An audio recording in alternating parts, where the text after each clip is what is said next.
Hello everybody and welcome back to my channel. My name's Laura and today we are doing another pick a card reading. This time we are focusing in on the question, what is your love story with your future spouse, whoever they may be? And I have certain points that we're going to go over in this reading. We are going to take a look at your energy at the time that this love story begins. We're going to take a look at their energy. We are going to see what they love about you, what you love about them. And as we go over these things, it'll also give you some insights into what you shouldn't go after. And then we'll finish off the reading by getting some channeled messages from your spirit guides and the romance angels to see what you need to be doing or what you need to know in order to attract this great soulmate energy into your life. And I just want to clarify that I only read for the highest good here. Like, you're at danger of marrying someone who is a narcissist or abuser. Some advice and insights will certainly come through during this reading. You know, this is your next healthy, amazing, good for you long-term relationship. And I understand that not everybody believes in marriage or wants to get married.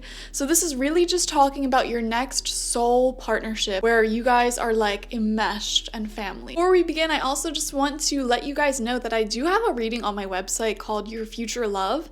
And it's essentially a personal one-on-one reading where we tune into your next soulmate, whoever they may be, and get specific insights. It's essentially this reading, but one-on-one with you and me, and I'm only focusing on your energy. So if you want to get that, it is on my website, spiritpsychic.org. What you do is you send me your information, and then I film a reading just like this, but only for you. And then you watch it and hopefully enjoy it. So go ahead and check that out. Okay, so take a moment to look at all three of these cards on screen and select whichever one you're feeling most drawn to. We have group number 1 with the Sun, group number 2 with the Chariot, and group number 3 with the Lovers. The actual meanings of each card isn't really important, just whichever one you feel drawn to, that is your reading. So take time to pause if you're still deciding, and then you can either watch through or skip ahead using the timestamps. So to begin, group number 1, we're going to take a look at where your energy is at versus where their energy is at. So we're going to pull 3 oracle cards for this. We'll do you, we'll do them. So this will be looking at where your energy is at versus where their energy is at around the time that you meet and begin this relationship. So for you, you are being represented by the Nightingale. Okay, beautiful. I'm seeing the blue here, and immediately what popped into my mind was the throat chakra and learning how to be more confident in yourself, speak up. Maybe if you have like social media platforms, or if you are in a career that involves, you know, rising up, we see you being a little bit more of a speaking voice in your community, putting your stuff out there a bit more, okay, feeling more confident. I'm seeing putting things out there more regularly, putting yourself out there more regularly with whatever it is that you do. So if you're like an avid knitter, for example, maybe this is posting your works on Instagram, maybe starting a knitting YouTube channel, having little craft shows, flea markets, things like that. I'm just seeing something about you putting yourself out there more with whatever it is that you do. Now, this energy involving your throat chakra and speaking up more, it doesn't just have to do with you creatively. This can also apply to your romantic life. So for example, if you are into dating in the traditional, I guess, is that traditional, where you like go on different dates and you kind of, you know, you're not committed to anyone just yet, you're just kind of interviewing them and seeing if you're a good fit, going on a few dates, and then if someone like is compatible with you and it sticks, you know, you go long term. I don't know, you're just putting yourself out there more, going on more dates if that is what you're into. And if you're not necessarily into dating, which would be counterproductive if you're looking for a spouse, I feel. This is really just talking about putting yourself out there more in general with your career, your creativity, and this is the energy that you're going to be in when you attract this spouse. Now, I want to point out to you guys that it might sound like it has nothing to do with your love life, but things work within divine timing. When you step into your best energies and you glow up and you get onto a path that is your highest good, that is for your highest good, the universe almost always will bring you a soulmate when you're in that alignment. You know, I can look back at my own life personally, and every single time I put myself into alignment with my highest good and I took a leap of faith and I did something big, I always had a soulmate come in after. And it's not always romantic, you know. I had 2 kitty cats come into my life within 24 hours of each other, for example, after I made a huge life-altering decision, and new friends, new partner, okay? So it's like when you kind of take action and you open up that throat chakra of yours, speak out, be more creative, put yourself out there more, is around the time you will meet this person. I almost wonder if you will meet them through those means. So for example, if you're a musician, you start posting your stuff more, you're getting a lot of attention, and maybe someone slides into your DMs. I don't know. Okay. Or maybe you're just feeling more confident in yourself, you know, and your outfits and the way you look. You start posting more pictures, you know. I don't know. I don't know how this is going to work out exactly for you, but there is a correlation between your confidence and putting yourself out there and meeting this person. So I don't know if it's a direct correlation, but we see it. Okay. You also have the High Priestess coming out for you and where you're at, following your intuition. All right, everyone, make sure you have a nice warm beverage as well as water. I always have a warm beverage and a water nearby me. It is my key to happiness. You have the High Priestess, y'all. This is from the Tarot.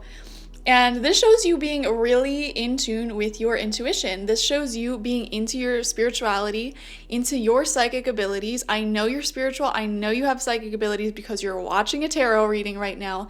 And it's going to feel really loud, really on point. One thing, and I'm going to give you a little bit of a personal story here, that I noticed recently. I got into a breakup, right? And this person that I was with was very, they didn't believe in psychic abilities at all, which is funny because, you know, this is literally my life and my profession. I can't turn off my mediumship. I'm constantly talking to spirits, and they didn't believe in any of that. And I noticed the second I broke up with them, my spirit guides and my intuition, it was like it was amplified by like 2,000%. Because I finally listened to my intuition about what to do with that relationship, and I got rid of that person from my life, and my intuition amplified so much, and I'm having these insane spiritual messages come through. Have you ever watched a pick a card tarot reading, for example? And it resonates so deeply that it like gives you the chills, and you have to like pause the video and you're like, oh my God. I have those experiences all the time now because I'm in tune with my intuition. We see you in that same space when you meet this person, okay? You're in this space of taking bold actions that derive from your spirit guides, from your intuition that feels correct, okay? So beautiful, beautiful stuff. We have Broken Heart in reversed. I almost wonder, guys, if you are having a similar experience to me and you like get out of a relationship or have recently broken up with someone and you're having that like post breakup clarity, as I call it. And it is from that you start making more bold decisions. Or it doesn't even have to be a breakup. This could be like maybe you lose your job. Maybe you have a friendship breakup. Maybe someone passes away in your life. And I'm not predicting any of this stuff, guys. I'm just saying, these are the examples of what could happen. Or maybe they already happened for you recently. And it's from that loss, it's from that ending that you feel inspired to have a new beginning. You feel inspired to put yourself out there more. Because when you have loss, it creates space in your life, right? When you lose a friend, however you lose that friend, there's now this kind of emptiness that exists in your life where they used to be.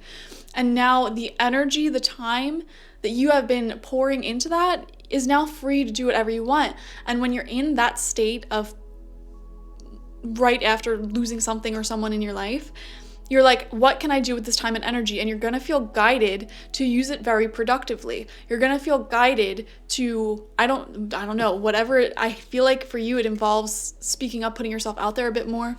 It gives you this inspiration to live life a little bit more boldly. Have you ever noticed that when you lose something, you live a little bit louder afterwards? You know, it's not a happy situation, you know, losing someone for whatever reason. But at the same time, there's this sense of kind of inspiration that comes along with it. You know, some of the best couples that I know have actually met each other after a death in their family, or after a really awful, abusive relationship breakup. Like almost every single person that I know that has a good relationship, that relationship came right after a horrible ending in their life. And with the broken heart in reversed, I kind of feel like that's your story. But the thing is, I don't want to say horrible ending because that sounds horrible. Endings are natural to life, you know, let's not spiritually bypass here. Like, let's not gloss over that fact. Endings are a natural part of life. And sometimes we naturally drift away from certain people in our lives, or nature takes its course and we must go our separate ways. And, you know, that's just what it is. And there is, of course, a mourning process with that. But at the same time, every time a door closes for whatever reason, new doors open. And I feel that it is your love story, that something is exiting your life because it's time to go. It is time for this thing to leave your life. And then for whatever reason, that ending triggers so much spiritual awakening within you, psychic intuition out the butthole, and and like you're just in this state of feeling inspired. I don't know how else to describe it. Let's see what their energy is when they meet you. We have the raccoon. I get a lot of earth energy from them. Taurus, Virgo, Capricorn, they don't have to be an earth sign, but that just reminded me of like earth energies. And I don't know why I had a vision of them eating. Just eating, you know. So your person might be a foodie. They might enjoy different restaurants or cooking. International cuisines is coming to mind. Yeah, I don't know why food is really coming strongly to me when this raccoon card came out.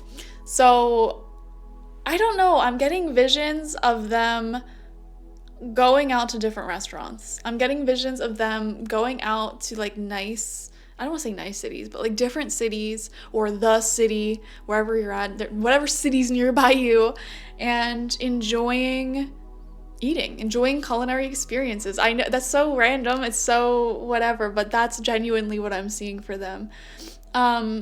Let's see what else comes out. I feel like I need more information here. We have the World. Okay, so they will also be in a really big transition in their life. The World card, I'm almost wondering if this person has moved before, like the city or town that you meet. I'm not sure if it's their original place. Like, I don't think it's their hometown. It could be, or maybe they're like wanting to move and you also want to move. There's something here about traveling and moving though when I see this World card. Like, I'm just getting movement for them, or the desire for movement, the desire for international travel. Moving on. Angel of Love, how about that?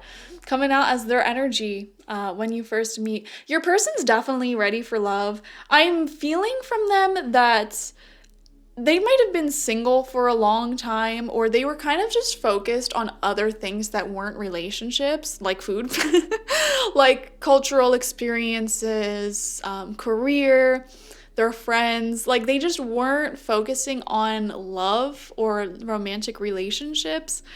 And around the time you meet them, they are starting to get that longing in their heart. And they're like, I think I'm ready for a romantic experience. And I'm like envisioning them imagining, like, it would be nice if I had someone who would like to go out to these restaurants with me, who would like to travel with me, who would like to have these cultural experience. The word cultural experience keeps popping into my head. So maybe this is someone who likes going to museums, concerts, restaurants, things like that. You know, the traditional dating things, but they enjoy doing that. They really feel passionate about culture and they like to immerse themselves in culture. So maybe that's why traveling comes up as well. You know, they want to kind of immerse themselves in different cultures. I don't know, but they're kind of just feeling like they're ready for a little companion in life, for a little partner in life. And your person gives me kind of, I don't want to say overly independent vibes, but they're not afraid to do these things on their own, but they would strongly prefer if they had a partner to do these things with. And I don't know, it just feels like their heart is ready for love. They're in a really healthy space for love to enter. You know, I'm not even really getting any baggage from this person. Baggage would be like, I don't know, an angry baby mama and like 12 kids, they live in their mom's basement. Like, and there's nothing wrong with having an ex. There's nothing wrong with having children. There's nothing wrong with living in your parents. But it's just what I'm feeling is that how their life is shaped, it's almost perfect for inviting a new relationship in. You know, there's no extra things to worry about. And I do want to say, like, the older you get, the more baggage you're naturally going to have when it comes to romantic relationships. So I have nothing against anything I just listed. But them in particular, when you meet them, they just feel like they're in a really good spot energetically for love. You know, like maybe even like their bedroom, they have an empty drawer waiting for you. They have a whole area for you. They have guest things prepared. Like they are just ready for love. Maybe they've done the inner healing work as well.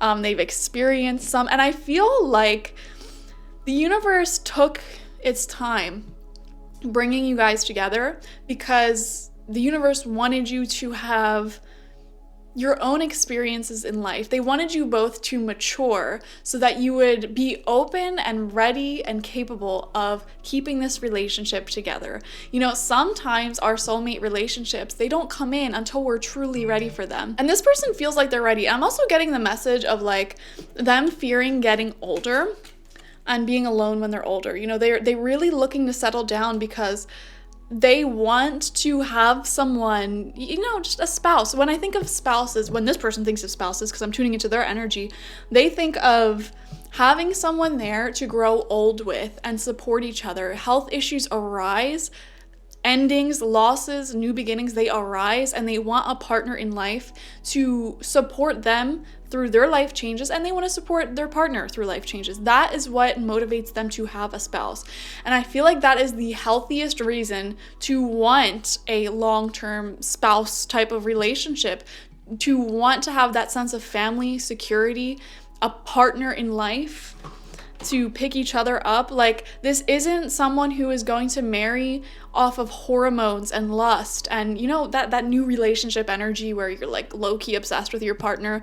Tons of people marry because they just feel good in the moment. They're kind of getting married off of those hormones as opposed to really good reasons to get married. Like, this is someone who also wants a lifelong partner who is compatible with my future, who has healthy coping skills and behaviors. You know, those are all good reasons to get married. So many people get married for the wrong reasons. They get married off of that hormone or just out of desperation or fear or abandonment issue. I don't know. This person's just really healthy, really ready for love. Their heart is open. So these are the traits you should be looking out for in your partner. Now we will get 3 tarot cards for what they love about you and what you love about them.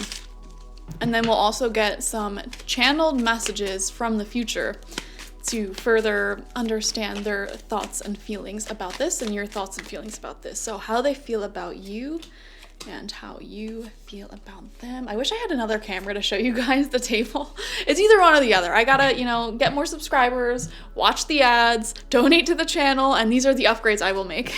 So what they love about you. We have the King of Swords coming out. Stunning. So it doesn't matter what your gender is. I don't do gender in these readings. Also, look at that. 333 coming up. So 333 is the number of creative growth. So again, your creativity, your creative voice is something they find super duper attractive. 3 is also a number of like fun. It's a number of spontaneity and wanting to go out and explore the world. I'm getting like sacral chakra vibes. So creativity, sensuality, excitement, spontaneity, you know, lots of air energy coming from you. You love change, you love new experiences, and they love that about you. King of Swords is also showing you're really intellectual. I mean, look at the owl down there, for example. Super intellectual, super smart. I mean, they love your mind and they love your creativity. They love your ideas. Also, there is a sense of being in control of your emotions that you have, that you're giving them, you know, not running away with your emotions. And you could be an emotional person, you could be highly sensitive, sure, but you have boundaries with your emotions where you're in control of your emotions are not in control of you. And how you got there was through your mind, through your intellect. Like, for example, if you have horrendous anxiety, like I have suffered from, you might not allow that anxiety to control your thoughts and actions and control what you say to people and control your fears. Like, you're not going to start accusing people of different things because your anxious mind tells you that you should be paranoid. You can say, I'm feeling paranoid, I'm feeling anxious, I should get some sleep, I should take care of my body, I should breathe deeply. So that's what I kind of mean when I mean in control of your emotions. Recognizing your emotions, being kind of in control of settling them down, and waiting for appropriate moments to communicate. That was really specific, but that's what they love about you. We have the Four of Cups coming out, and we have the High Priestess again in reversed. Y'all are really psychic, really, really intuitive, in tune with spirituality. They love that about you. And again, they just love your mind. They love all this energy up here. Your third eye, your crown chakra. You are constantly looking to learn new things, have new experiences, stay stimulated.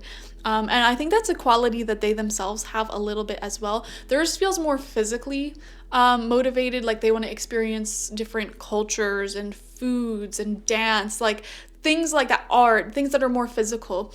Whereas you are very like intellectually stimulated, wanting to learn more. So like, for example, let's just say you guys went to a museum together as a date. They would be totally into just like immersing themselves in the art and staring at it and like really picturing themselves there. Whereas you're the one who might be like looking at it and like reading the plaques and just finding the additional things more fascinating. So I don't know. They just really love how your mind works. With this Four of Cups energy, for some reason, and I know this is weird, I am picturing sleeping and sleepiness. So I wonder if, holy crap. How long was that candle like literally on fire behind me for? Like, did you guys just see that? I looked in the camera reflection and all I saw was like a huge flame and I'm like, whoa! That's a spell candle that I have. Oh my gosh, I just got the chills. And I think I sprinkled too much rose in it. That was scary, oh my gosh. But anyways, that is kind of, I don't believe in coincidences. I feel like that whole almost setting my office on fire thing, like this love that I'm feeling from you is very, very passionate. You guys, there is going to be a lot of those hormones, a lot of lust, a lot of that like new relationship energy. But at the same time, there is a general sense of compatibility. I mean, you guys feel really different as people, but at the same time, like your energies just blend so well together. Anyways, what I was saying with the sleepiness message, there's something about you that's kind of cute and cuddly. Like, have you ever looked at like a sleeping kitten? Like, that's kind of, it's kind of how they view you, you're just adorable. With the Four of Cups, I feel like in situations where people can get really pessimistic, where people can get really down on themselves, you stay motivated. And it's because of how intuitively connected you are to spirit. Like, you are a natural problem solver, and because of that, you're a little bit more optimistic than most people. And like, because I'm seeing her here and she's pessimistic, she's bored, she's looking at the empty cups in her life, and then here I'm viewing this cup here with the rainbow coming out kind of as your energy. You're like, no, like, look at the bright side, look at all of this good stuff that surrounds you, like, look at this challenge as an opportunity. That is how your mind works, and your partner really loves that about you. So let's see what you love about them. We have the Ten of Pentacles in reverse. You love the fact that they really value family and longevity and home. Okay, with this card being in reverse, I feel like obviously at this current time they might not have everything that they want there, or they might have some issues within their family that is being resolved, but you really appreciate how much they actually care. I'll give you an example. I cannot stand when dudes who are married or like newly married are like, oh yeah, this is my old ball and chain, talking about their wife. Or like when they have bachelor parties and they're like, well, this is my last night of being happy or whatever. That whole attitude of like, viewing marriage as a bad thing or as just something that is going to be boring and awful one day and hold you down in life. They don't have that. And you really, like, this is someone who will go around being like, I love my wife, I love my husband, whatever it may be. And you really appreciate that within them. Like, they don't joke around about, oh man, kids suck, I hate them, you know, my old ball and chain wife or husband. They're not like that at all. They're really appreciative and grateful for their family and for the people in their life, and it's just really beautiful. Also, they have a lot of heart energy. Like, this is someone who genuinely does want longevity, wants a family, and whatever that family looks like is different for everyone. You know, they might want kids, they might have kids, or they might just want a family of dogs and a spouse. So it looks different for everybody, but you really appreciate that about them. We have the Knight of Wands in reversed. Okay, so I feel like this person might have had their little slutty days. Okay, haven't we all? And that's fine, that's dandy. The same quality that would make someone mad at that, it's the same quality that enjoys adventure. It's the same quality that enjoys culture and going out and experiencing life to the fullest. It's that passionate energy. And that's what you appreciate about them. So I would give you advice in this connection. Try to trust your partner.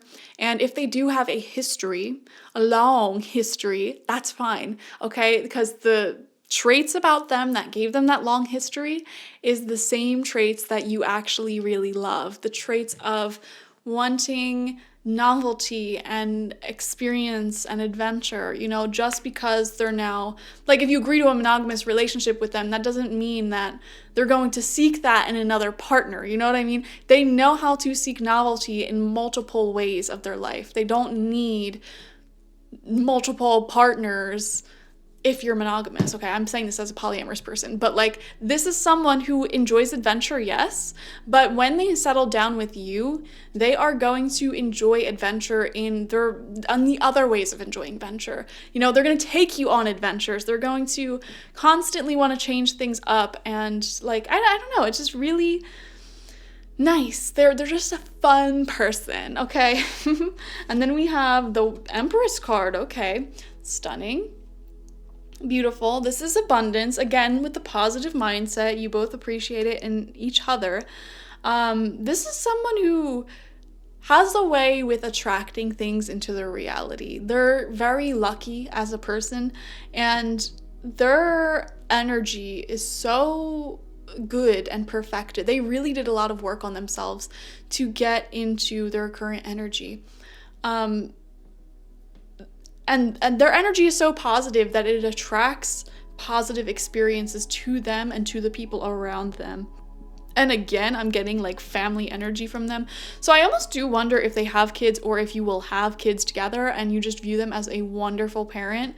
10 of Pentacles reversed and the Empress. I mean, this person's pregnant on this card. So I don't know. Okay. Sometimes when you look at like a really cute guy like holding a baby, it just like sets your ovaries aflame. Or, you know, with whoever you're attracted to, seeing them interact with innocent beings, it's just like, you know, I am seeing that quality in the way that you look to them. Or maybe even in their job, they do something that maybe they like work with like sick children or something. I don't know. And they're just so tender about how they go about life. So now I'm going to pull from the After Tarot and we're going to see your love story, how this comes together. And then we will get some advice from the romance angels to you on how to attract this beautiful soulmate connection into your life. And you do want to attract soulmate connections into your life because they offer unconditional healing. Like, you do so much healing with your soulmates and love. It's just a very nurturing connection. So even if you enjoy being single, like, I'm sure you can figure something out with this person that'll make you just way more happier when you are together. So let's see what your love story is. We have the Magician, manifesting it into existence, baby. Yeah, law of attraction. Using the law of attraction is going to help you. I just made a video called what is it called? How to attract good relationships into your life or whatever. Just go in my recent videos, you'll see it. And I highly recommend you watch that and take all the tips from there, because I basically explain how you can use your own energy in the present moment to attract really great soulmate connections into your life.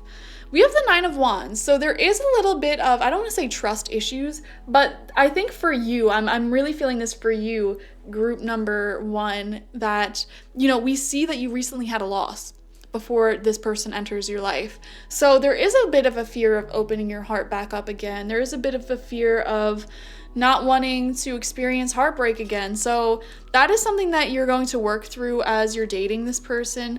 We have the Ace of Wands in reverse. Lots of passion between you guys. Three of Cups, really beautiful card. So you have so much fun together. Like even just on a friendship level, you have so much fun together. You talk nonstop, you go out, like you really have a good time. Ace of Cups, yes, love, love, love. And then we have the Judgment card. Okay, beautiful, good luck when you have the Judgment card upright. I almost wonder if this kind of starts off not so serious, okay? With the Ace of Wands reversed, you know, sometimes Ace of Wands in a reading, to me, like we look at the wand here and it's kind of phallic. And so some readers kind of read the Ace of Wands as kind of a sexual card. So I wonder with this card in reversed if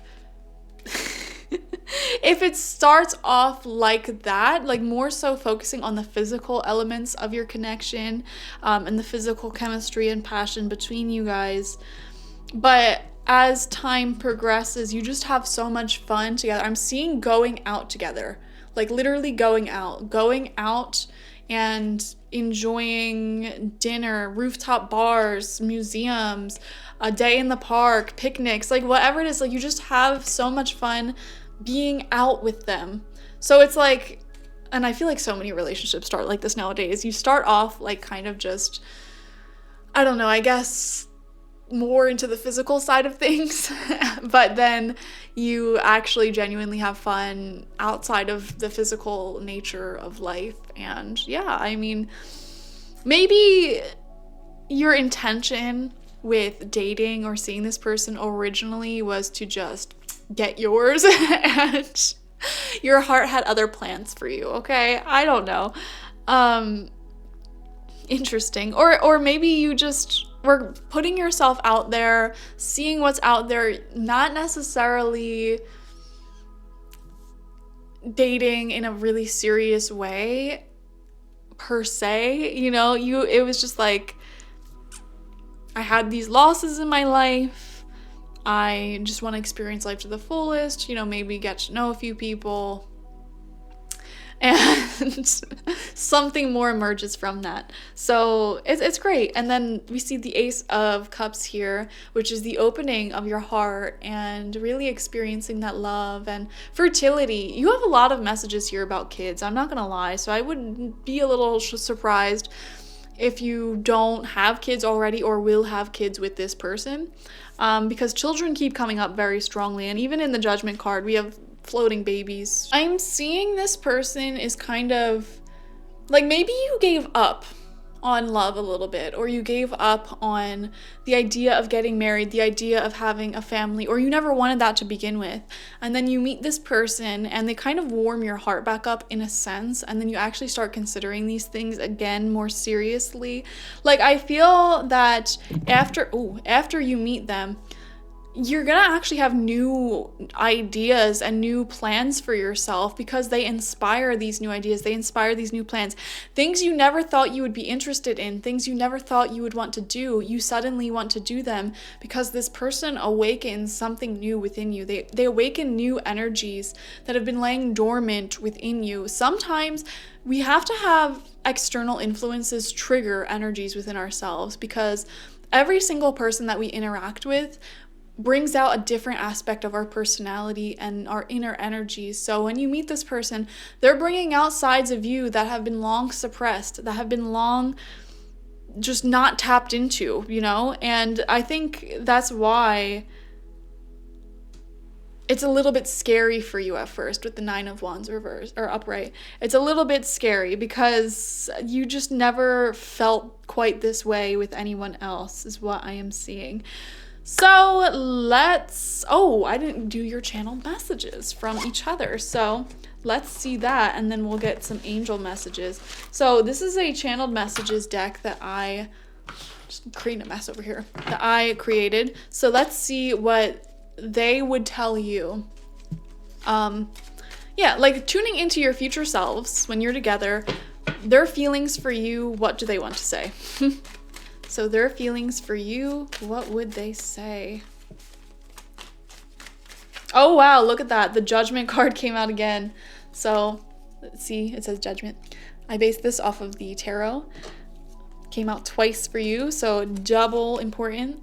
I'm trying to make a decision about this connection, realizing the potential of it. This relationship is about to change, possible reconciliation. I don't think that applies to you. A spiritual awakening has been triggered here, and we saw that. We literally saw that, like they trigger new energies within you, addressing past issues. Okay, so I feel like the time in your relationship where this message is coming through is right when things are getting more serious with them.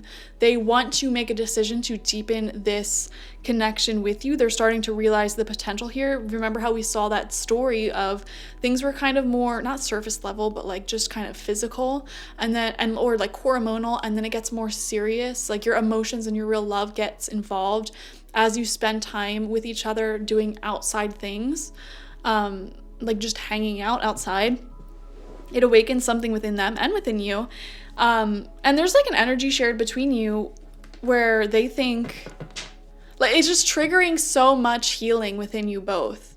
Healing from childhood, healing from exes, healing from old relationships, like the whole 9 yards. Oh, okay. Oh, we have some more cards. We have the Fool. Feeling like a fool around you. I am so excited about you. It makes me feel like an idiot. So when they're dating you, like when you first start getting to know each other, they're going to say and do things that are stupid out of nervousness. Like they might actually appear a little bit nervous. New relationship energy is really, really strong with you guys. Okay, there's a certain innocence about your dynamic. It feels like you're just two teenagers again, really. Loyalty and devotion.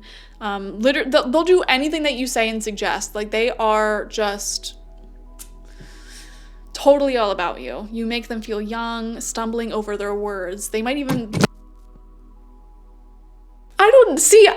I'm tuning into their energy and there's so much clumsiness happening. I almost set my office on fire. I just punched the microphone. Like they might literally be clumsy with their words or actions when they're around you because you make them nervous. We have the Knight of Wands. I want to tell you everything and move things along swiftly. And look at that, may be a current or former player. We saw that, not player. I'm not getting player vibes from them. When I use the word player, I think of like someone who's manipulative. I don't think they were manipulative, but I just think that, or maybe you can both resonate with this, maybe, where, you just wanted casual stuff in the past. And then when you guys are together, it triggers these deeper feelings of like, I want something more with you. And they're already going into this like, I think I might want something more. And then when they meet you and they feel that energy, it's just set in stone for them. They're like, yeah, this is my person. So also networking, traveler, visitor, we picked up earlier that like they might not be from the city that you're from or hometown or wherever you live. Like that might not be their original place of living. Very talkative individual, loves telling stories, impatient, and they are taking things too fast. So I feel like they will move this along swiftly. We have the Five of Cups. I am so haunted by my past. I can't see what we have in the present. Yeah, guys, I'm not gonna lie. Not every relationship is sunshine and rainbows. And in this particular relationship, you guys do bring out old fears and wounds to be healed. It's a good thing that, these old things will come up. So especially in like the first like 3 years of dating someone, it is a very emotionally intense time. And it will bring up any communication issues or issues with trust or love, and any issues that you have in relation to relationships, it's going to come up. Okay, so let's see what your channeled feelings towards them are in the future. First card that came out is Four of Cups. This is the second time it is coming out now again, just like the Judgment card, very important. I want a soulmate relationship, but I'm unwilling to open up emotionally and put in the work. Group number 1, I was feeling that for you. Remember we had like those walls up, kind of scared to open up again because you had just lost something or someone. So if you want this connection, guys, you are going to have to put in the emotional work. You're going to have to open up, okay? Standards that are too high, not putting in effort, staying in a relationship out of habit, boredom. Y'all. I think your biggest problem when it comes to manifesting love is you might have like a super long list of all these traits that you need in a soulmate, and you yourself are not, wow, that's going to sound really harsh. I was going to say willing to look in the mirror and figure out how you can improve in relationships. Like, for example, if you have like exes and they did you dirty and you look back on those relationships and you're like, they did this, and this. Okay, but what did you do? You know, where did you grow from that relationship? What did you do wrong in that relationship? You know what I'm saying? Like, you need to do some inner healing work in order to manifest this. The moon is coming out for you. I have no idea where this is going. I'm just doing what feels right. Yeah, like I said, I don't feel like you go into dating this person with intentions. Like, it just feels like you're just seeing who's out there, enjoying the connection. Whatever happens, happens. So yeah, we have the Eight of Wands. I want to move forward with you. There will be a turning point where you start to unlock those emotions and you're like, yeah, you know, maybe this can work. So communication, forward momentum. This person feels a lot of passion for you, so you feel a lot of passion for them, right? Texts, calls, and emails as signs of interest, traveling to see each other. I wonder if you guys live like, I don't know why I'm getting a vision of like a city away. So like I live in Philly, so I'm thinking of New York, which is like an hour or two away. So I don't know if that might be the case for some of you where you're in like different cities, but they're only an hour or two away. I don't know. We have the Nine of Wands again. I'm scared of getting hurt again. That's why I have my walls up. This is you guys. You're saying this to them. You know, I am scared of getting hurt. That's why I have my walls up. I want a soulmate relationship, but I'm unwilling to open up. This problem keeps repeating with you. Oh my god, that song from Taylor Swift, that's so annoying. It just popped in my head. It's me. Hi, I'm the problem. It's me. Man. Queen of Wands coming out for you though. Lovely. I'm at all with your leadership, warmth, creativity, and the life that you've built for yourself. That's how you feel about them. You view them as warm, sensual, and mysterious. They view you view them. Oh my god, it's so hard to read this. You view them as the whole package, and you think that they are a good leader. And then your last channel message is Seven of Cups. I don't know what I want. I overthink everything. I daydream about this connection, but I have a hard time trusting my emotions. Y'all need to do some serious inner healing work and learn how to open up emotionally and trust your feelings and kind of learn to trust again through this connection. And I feel like as you date this person, you will learn how to trust again. You will learn how to open up again because this person is genuinely trustworthy. And like, even when we look at earlier in this reading, I said to you, if they have a past or whatever, you know, don't have trust issues in that. Like, they're going to find novelty in other things and they're going to bring you along with different adventures. And that's all they need to keep their passions risen to the level that they're comfortable with. They don't need someone else. And I feel like a part of this for you is learning how to trust this person and learning how to trust your own self and feelings. And because your feelings with the High Priestess here are very strong, you feel very guided towards this person. So learning how to trust that feeling and make things work here, okay? So let's finish off by getting some messages from the romance angels. This is their advice to you on how.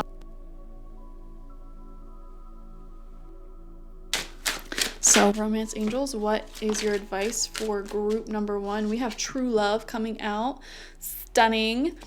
This is the romance of a lifetime. It is giving me lifelong energy, like life partnership energy, many decades. We have past life relationship. That's why it's so passionate. You have known each other before. There will be a sense of familiarity and comfortability that kind of comes with meeting them. Like, you kind of feel a little bit, you feel comfortable with them quite soon after meeting them is what I feel. And that's not the case for everyone. But like, you've known each other before, so there is this sense of like being really relaxed around them. We have give your relationship a chance. Work on your partnership. I feel group number 1 that you might be someone who might give up a little bit too soon sometimes, or I don't know, I'm just getting walls up for you. So this is saying like work through the issues that come up. You know, not every relationship is perfect. You know, the idea that Disney princess movies put in our head is so toxic. You know, there will be periods of boredom. There will be periods of needing to work through issues, needing to open up emotionally, putting in the work. And it's saying do that, don't give up. And then we have love yourself first. So this is an important piece of advice. As you are dating different people before you meet this person, your self-respect makes you more romantically attractive. Okay, the path towards this great love is paved with broken hearts. So we see here, if we look at this card, we have someone, you know, kissing, holding on to this person, and they literally have one foot out the door, trying to get out, not really there wholeheartedly. And I feel like before you meet this person, you might meet people like this who don't give 100% into your relationships. The red flags are there, and you need those people. The message is to love yourself enough to not accept that treatment. And as you learn that lesson and dump this person or dump whoever this is, and create that ending, that heartbreak, then it's like the universe rewards you with this person who will not, you know, challenge your lessons of self-love, because they're a lovable person who will love you just right. So I feel like before you enter this relationship, before the universe introduces you to them, you need to work on your self-love. And all of your relationships before this person, you will notice that theme of you're giving more than your partner is giving, and you need to love yourself enough to not accept treatment that is less than what you deserve. You know, stop wasting time on these people who suck. And when you finally learn that lesson once and for all, then, you know, the universe will give you this person, okay? So stop putting yourself in these situations with people who have one foot out the door, and then when you're finally ready and able to acknowledge the red flags in people, able to acknowledge, you know, whether they're serious about you or not, then the universe will be like, okay, here they are. So that is your biggest lesson. When you master that, this person will enter. That's what I feel guided to say, okay? So thank you guys for joining me. Like this video, comment how this resonated with you down below, and subscribe to the channel if you have not already. All of these things help me out. Watching through the ads helps me out. You can donate to the channel. You can buy a reading from me on my website. It's the only place I offer readings, my website and Etsy. I do not link my Etsy because they take out a ton of money from me, but I offer the same readings there anyway. So go on my website, buy a reading. You can buy the Future Love reading, which is pretty similar to this, only I'm only focusing on you, not on a group, on a collective. So yeah, and that is that. Thank you guys for joining me, and I will see you for the next one. Bye. Okay, group number 2, welcome. We're gonna see what your love story is with your future spouse. So we have your energy over here upon the time that you first get into this relationship and kind of start this journey off, and then we're gonna have their energy. So let's see what your energy is going to be like when you first meet. We have the cosmic egg. Okay, you're in a really spiritual energy. The cosmic egg is a very transformative time in your life. You know, we see the snake here. This is all about shedding your old skin and making way for new energies to enter your life for sure. So I feel like upon this meeting and the beginning of this relationship, you're going to be going through a lot of changes in your life. I'm kind of getting an excitedness about your energy, just motivation being really, really high to just change things up in your life, you know, improve things. This energy, and there's so many examples coming to my head, but it could be like moving to a new city and feeling so excited to just get out there and meet new people, decorate. I'm seeing a move for some of you where like it's your own place and you're excited to just decorate it however you want and go all out. Okay, this could be the energy of like you broke up with someone and you're just feeling really clear-minded, ready to kind of start your journey again. I'm seeing this focus on self. I think that's really important with this cosmic egg card, you know? Like, I feel group number 2 that you might be someone who in relationships in the past, you have really given so much to your partners. And even in friendships, I'd argue, you're a giver for sure. And I don't think you are consciously aware of this, but you get into these connections with people, you give a lot to them, and you kind of lose yourself in the process, especially with these people who do not give the energy back. And we're seeing here, upon you meeting this person, what draws them to you is you are in this space where you're really focused on self. You are pouring your energy into yourself. And I am seeing you have completely cut all of the karmic ties to the past people, toxic influences in your life, and like truly cut the energy cords. You're not looking up your exes on social media, you're not communicating with them, you're not talking to them, and you're just really focused on your own hobbies, friends, decorating your place how you want it, looking how you want, focusing on your goals, really driven, really ambitious, just again, all of that energy on you. And it's beautiful. And when you do that, you're just pouring so much energy and magic into yourself. And then when you're doing that, you become this radiant beacon to attract really big blessings in your life. And for some of you, you might have been in these phases before, in this cosmic egg where everything just explodes in your life, like with beauty, you get into these stages where it's manifestation after manifestation, good thing after good thing, and then you lose it. And you're like, why did I lose it? Why is my magic being blocked? Why is the law of attraction not working anymore? Whatever it is that you do, you get into this state of, why isn't this working for me anymore? And the answer there, you'll notice if you look back in your life, it is that around the time your magic kind of stopped working, you got involved in a connection, a job, something that was, I don't want to use the word toxic here, but they didn't give you your energy back, and like we said, you're a giver. You give a lot of energy to other people, and honestly, I feel like it's a problem, group number 2. You give to others to the point, like way more than you give to yourself, and I feel like you're more motivated to help others out than you are to help yourself out. And Spirit had to take away certain relationships in your life, or make it just really apparent to you that you had to, end these relationships in your life, so that you can bring the focus back to self. And I feel like that's one karmic lesson you're really working on at this time. Spirit's working through this lesson with you currently, okay? They're trying to get it through to you. And I almost feel this breakthrough energy.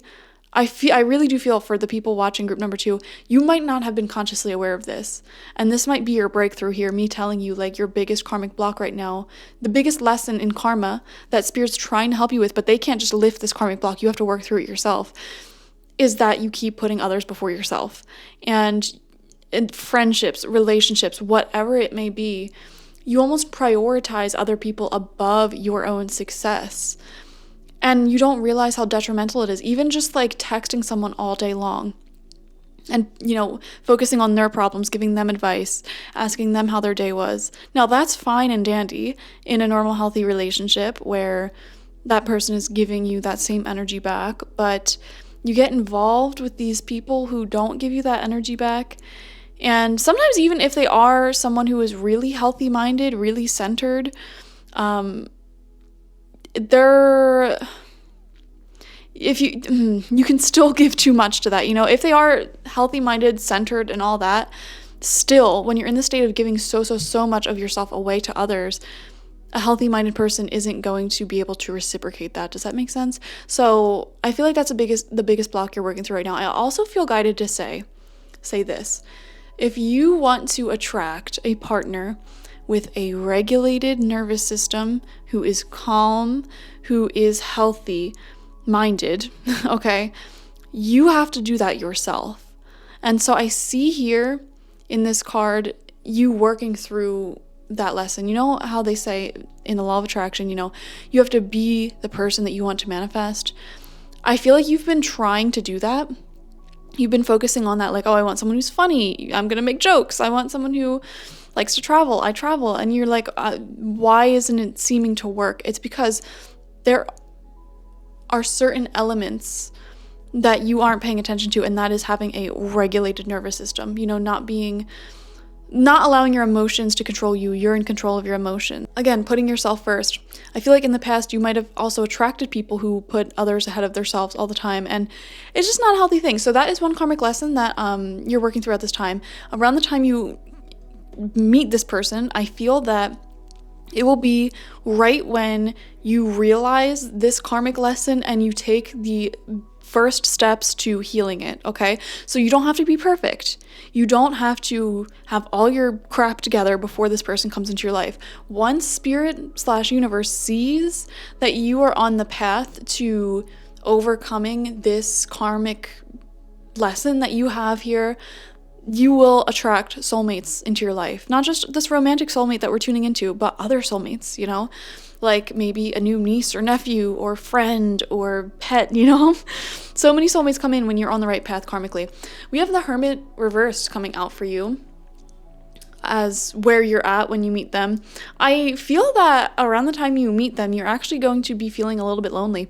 Again, on your own path of healing, on your own journey within, for sure, it's totally clarifying this message that we just got here, but I think you meet them at the right time because it's just at the right time where you've done enough inner healing work to where you're ready for a nice, healthy relationship, but you're starting to really crave that partnership. I don't want to say you're full on lonely, but it's like you're just about to be lonely and then this person comes in. So it's really beautiful.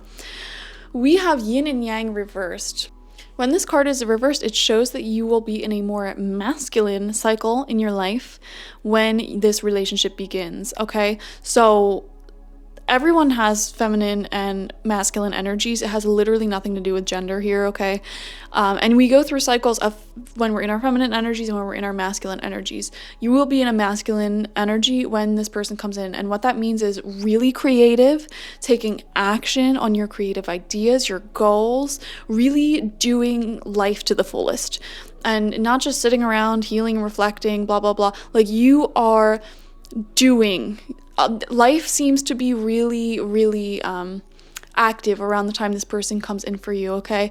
I'm also seeing here, interesting message, for a while when you were in that kind of, I don't want to say people pleasing, but when you kept putting other people before yourself and kind of letting your own magic slip away from you by focusing too much on certain people or others, you were in a feminine stage in your life. And it's not to say that the divine feminine does that, but that stage of your life was all about kind of healing, improving your psychology, I want to say, improving your mind. You're kind of on this spiritual type of journey of like, I don't know, just healing and learning and becoming a better person in a sense.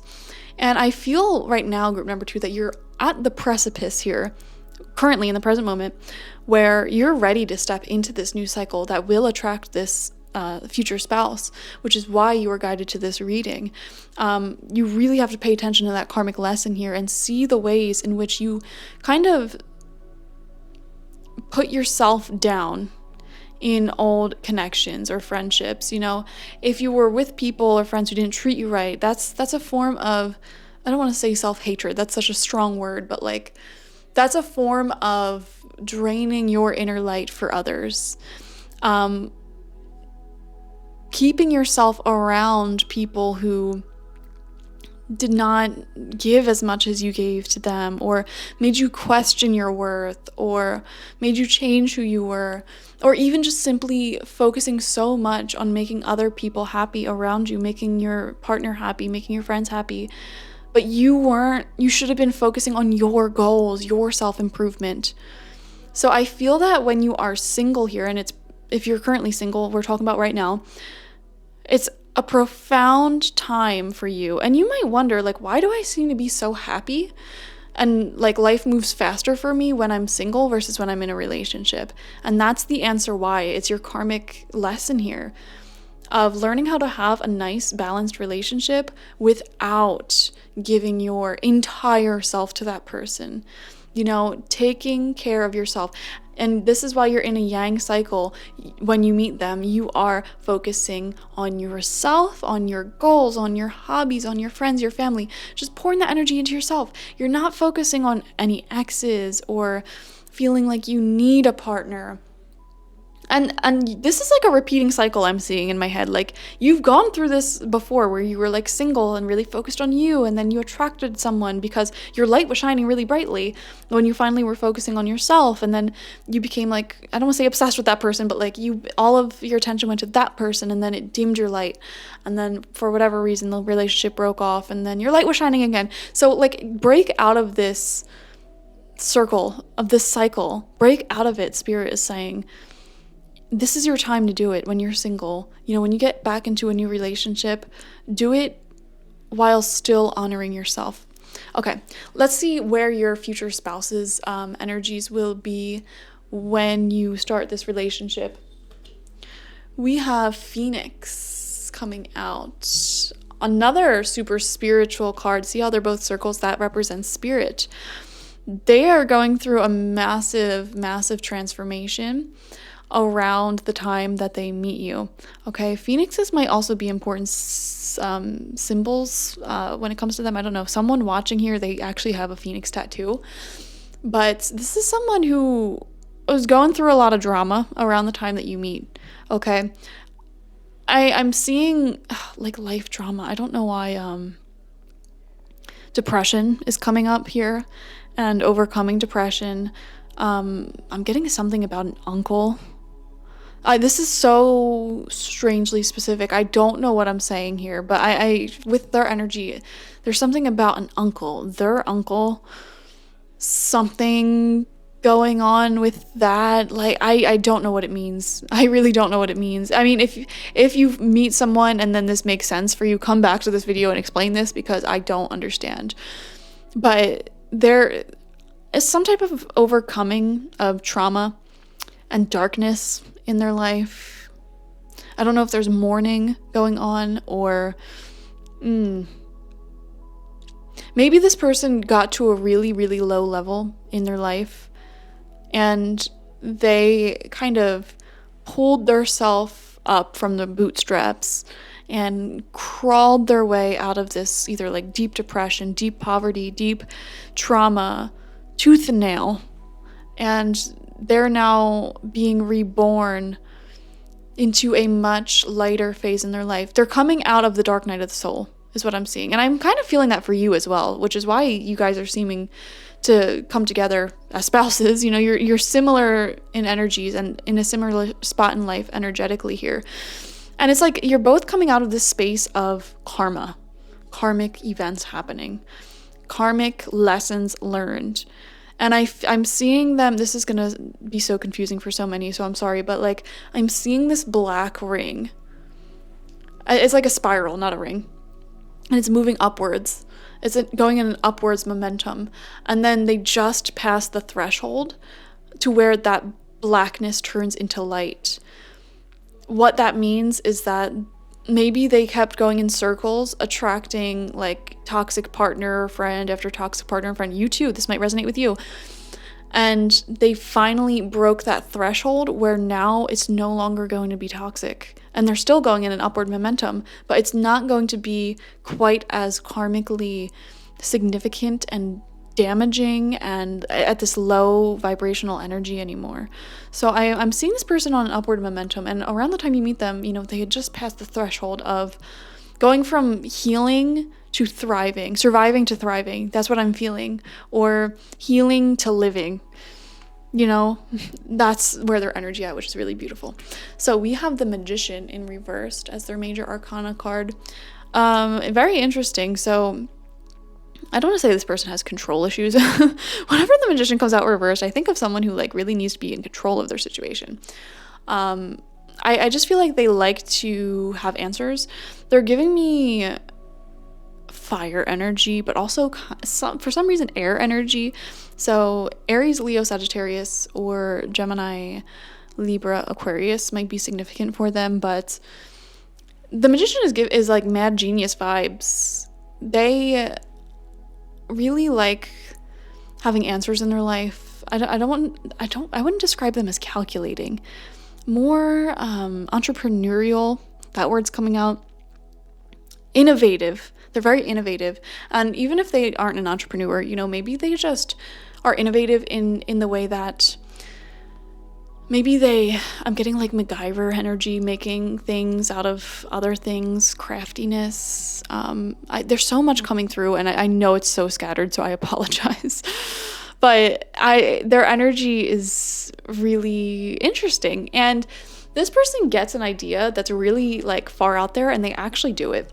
Like they might think, I want to build a rock climbing wall in my backyard, and then they actually do it. Like that's the energy I'm getting from this person. The Magician reversed. I feel that this person may have struggled in the past with their mental health. I'm seeing like past issues with, I don't know why temper's coming out. Past issues with, for some people, this might be drugs. Something not good, okay, in their past. And they have gone through the healing. Like we said, they were in that bottom upward spiral, and then they passed the threshold to where now they're thriving. So this is like a rags to riches type of person who it really does show strong character, y'all.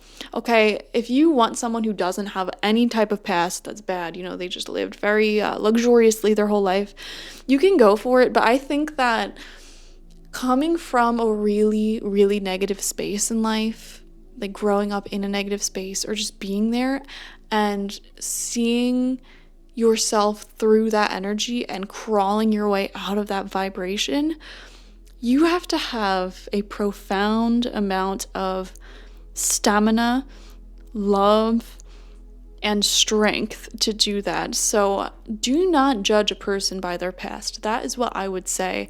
In fact, I commend people who have a past, and then I look at them and I see how great they are now. That shows that they are someone who knows how to listen, and they are constantly looking to improve themselves.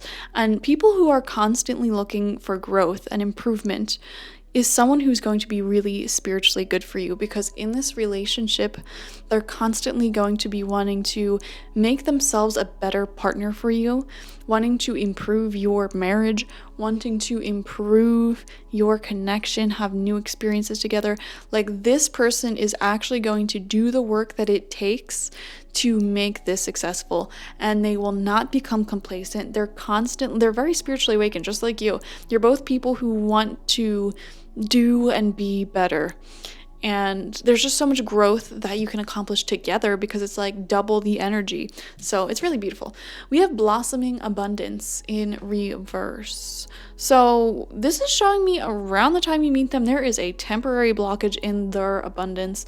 So I don't know if they like get fired early on in your dating, or maybe they lose money or going through some type of financial difficulty or something. But I mean, I'm not gonna say poor timing.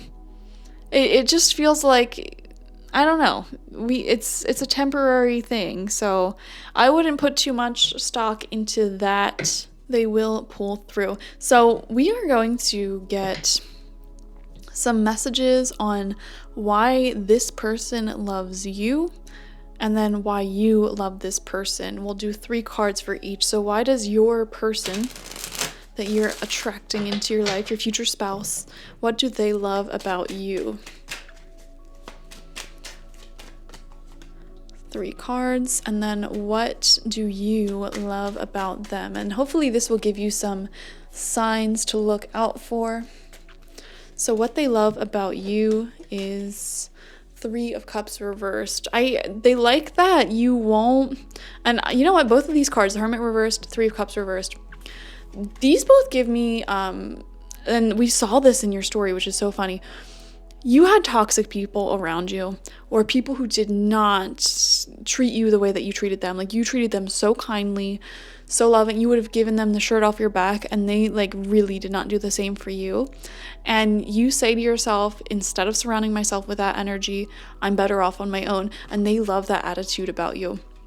You know, they love that you have kind of come to this place in life where you don't surround yourself with people and influences that aren't good for you just for the sake of having people around. You know, you're okay being on your own. And I think you, group number 1, have done a tremendous amount of work when it comes to the types of people you surround yourself with. By the time you meet this person, like, you have learned how to stop giving so much to those who don't give back to you, and they love that about you. We have the King of Swords. Wow, this is interesting. This came out for group number 1 too, in the same exact position. They love your mind. The way you speak, you're first off, you can have really deep conversations. You can talk about anything at all. You know, you like talking religion, politics, aliens, spirituality, all that stuff. It's fun to you, and they really enjoy that. They love your opinions, is what I'm seeing. And I'm seeing early on in your dating, they'll be daydreaming about you and just kind of having these daydream conversations like, oh, I wonder what group number 2 thinks about this, you know, or maybe they'll send you like a thought-provoking article or meme or something and they want your opinion on it. They really love your opinions. They love the way your mind works, and they're constantly thinking to themselves like, how is it that their mind works like this? And I feel a strong sense of inspiration from you as well. You're a very inspiring person. You've been through a lot, and I feel like your mindset is really good, and that's why they kind of want your perspective on things. You're an inspiration to them.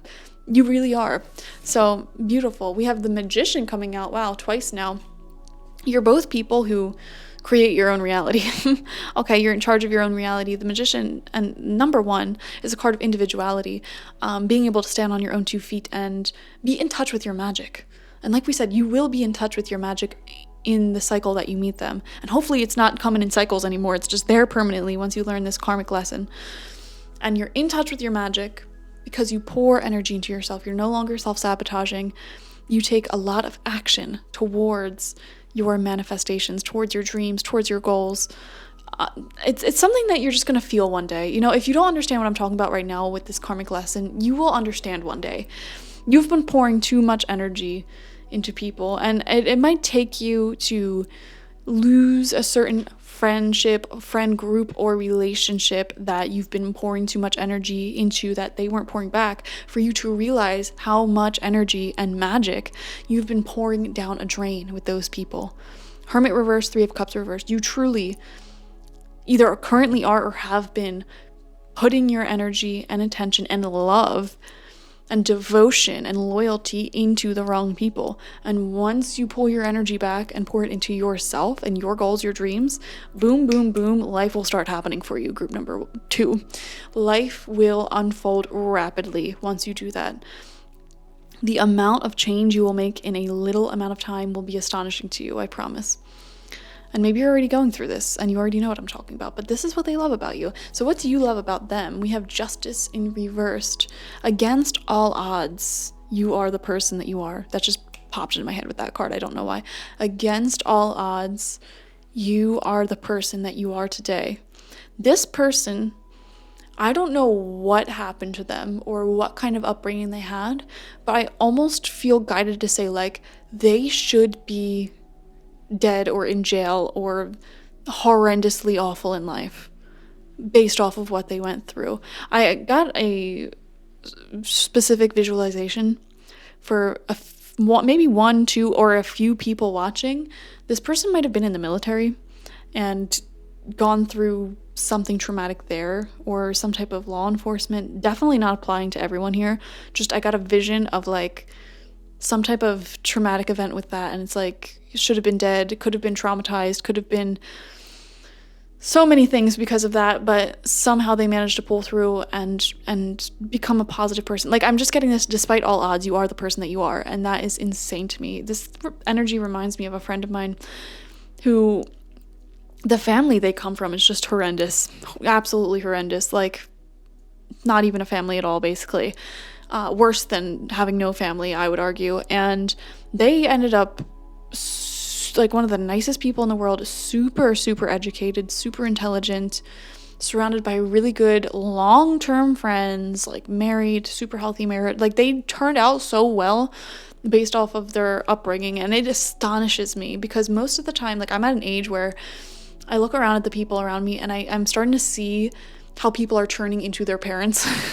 I'm starting to see how history is kind of repeating themselves with, I would argue, most of the people in my life. And it's very special when you see someone who, against all odds, became the person that they became. And that's what you love about this person. We have the Page of Wands. They are really like youthful, exuberant. I'm getting a fun, fiery energy from them. Okay, so they might, they have different ideas. You know, they're not someone who, I'm not going to say they hate like sitting still and like watching TV every night, but they're going to want to go out and do exciting new things with you.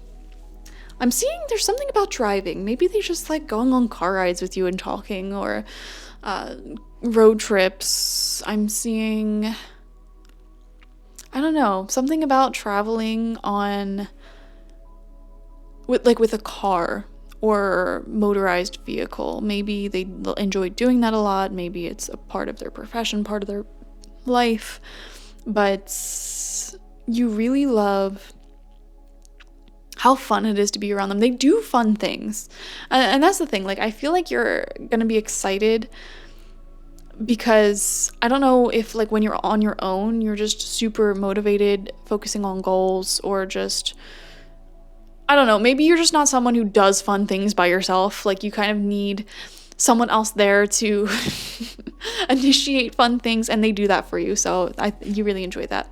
We have the Fool as well. There is a really strong optimism about them and a really high energy. They're giving me strong, energetic, bold energy. They're not afraid of new things. They're not afraid to talk to people. They might even be an extrovert. They really live life to the fullest. And look at all the yellow here. I mean, again, against all odds, you turned out this way. Against all odds, you turned into this positive, motivational person who lives life to the fullest. I don't know why bungee jumping sticking out to me. I'm just getting weird, strange visions with this person. Bungee jumping, motorized vehicles, random military message. It's interesting. Something about an uncle. Yeah. Okay, so let's see how your love story will play out. How will this unfold? We are using the After Tarot.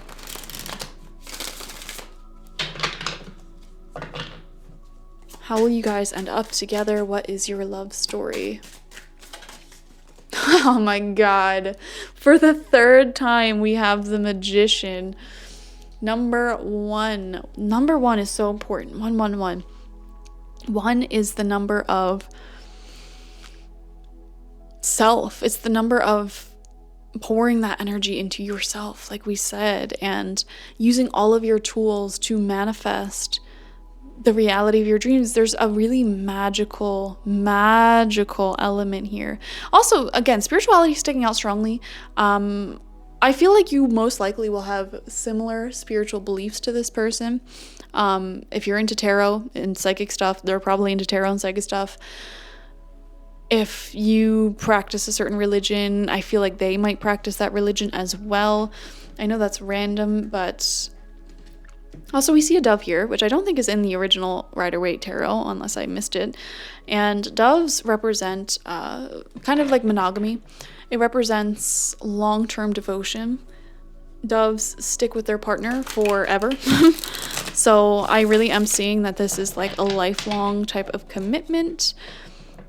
Beautiful. I can't believe the Magician came out on all of your, maybe your person is in the Magician reversed energy because they're in this temporary state of lacking abundance when you meet them, but it's not permanent for them. They will find their way out of there. You're just both people who are go-getters, is what I feel guided to say. You both have this go-getter, ambitious, I get what I want type of energy. And there's strong passion between you two as well. So, and I almost feel like you manifest each other.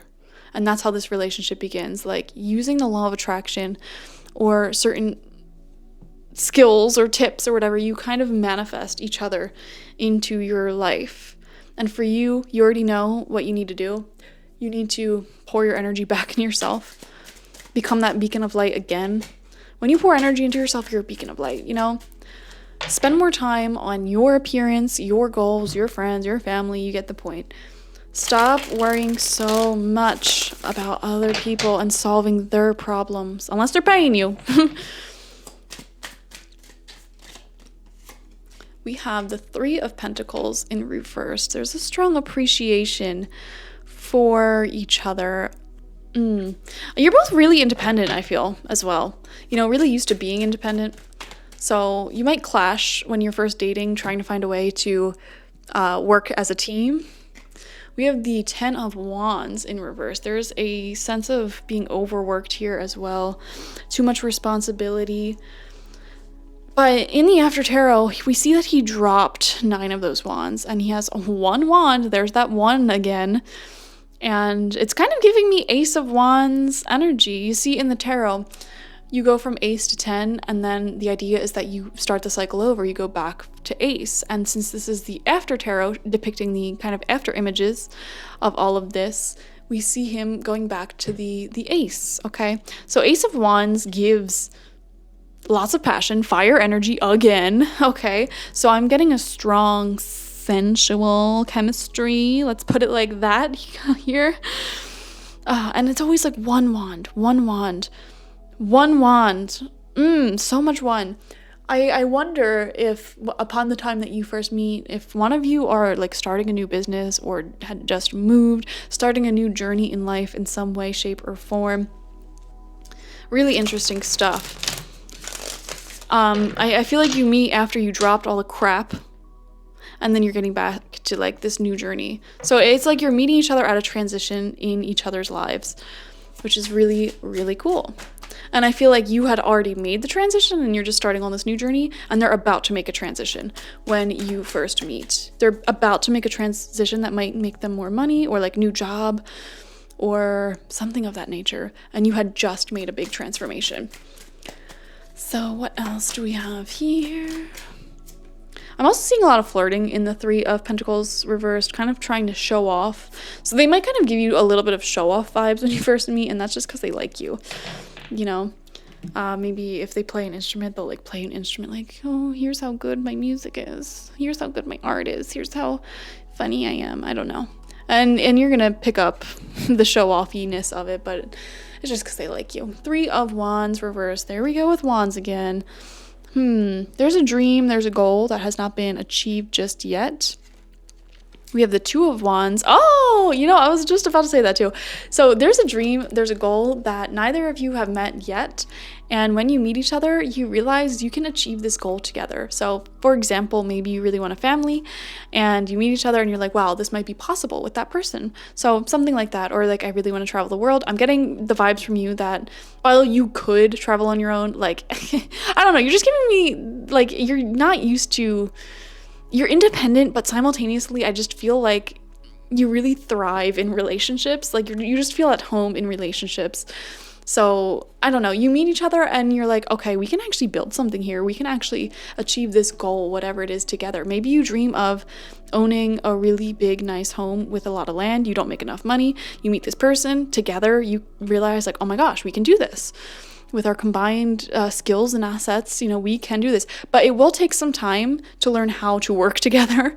And, you know, that's what the dating process is all about. I would say the first 3 years of long-term relationships are really just getting to know each other and learning how to go well together and how to blend your energies and become a team. So that is something that you will be going through. We have the Queen of Pentacles. There's an increase of finances, as well as material assets that I'm seeing when you two come together for some reason. And it could be the reason we just described, like maybe you really wanted a certain way of living. Like maybe you really wanted a big house with like a big family, or like, I don't know. And when you combine your mind, your money, you can make it happen. But I'm also just seeing when you figure out this karmic lesson thing, you're going to turn into this Queen of Pentacles anyways. And I also see them definitely increasing their finances in particular, increasing your self-worth. I think one of the biggest blockages to like law of attraction in general, manifestation in general, is having a lack of self-worth. And you can sit here all day and build your self-esteem and compliment yourself, but if you are constantly pouring your energy into other people, you are demonstrating low self-worth through your actions. So I feel like that is, again, a lesson that you need to overcome, because it's just blocking so many areas of your life. Group number 2, it could be blocking money, it could be blocking popularity, it could be blocking your love life. Like, you are much more attractive when you are focused on yourself. And it's not narcissistic. I'm not saying this from a narcissistic perspective. I am saying this from I don't even think you could be narcissistic even if you tried group number 2. Like, you just care too much about other people. You need to put more stock in your own goals, though. 3 of Wands reversed. You're not doing that. 10 of Wands, too focused on other people. And it's once you drop all these responsibilities that you don't need, you feel responsible for everyone around you. You feel responsible for the well-being of all your friends, you need to learn how to have boundaries with that, emotionally disconnect a little bit enough for you to be concerned with yourself, okay? The Star reversed, again, confirmation of this message, hands down. There's also something here about a goal that you don't believe you can reach, and you can reach it once you start believing it. We have the 6 of Cups, which is just pure happiness, delight in each other.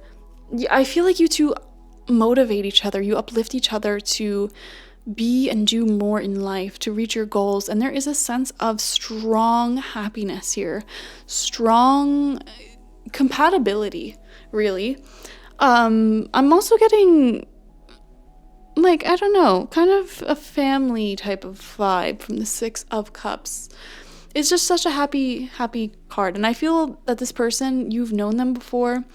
This is definitely giving past life energy. And when you meet, there's going to be, I'm feeling like a strong, I don't want to say gravitational pull, but there's going to be a spiritual energy for sure when you meet, and you'll feel it. You'll know what I'm talking about when you feel it.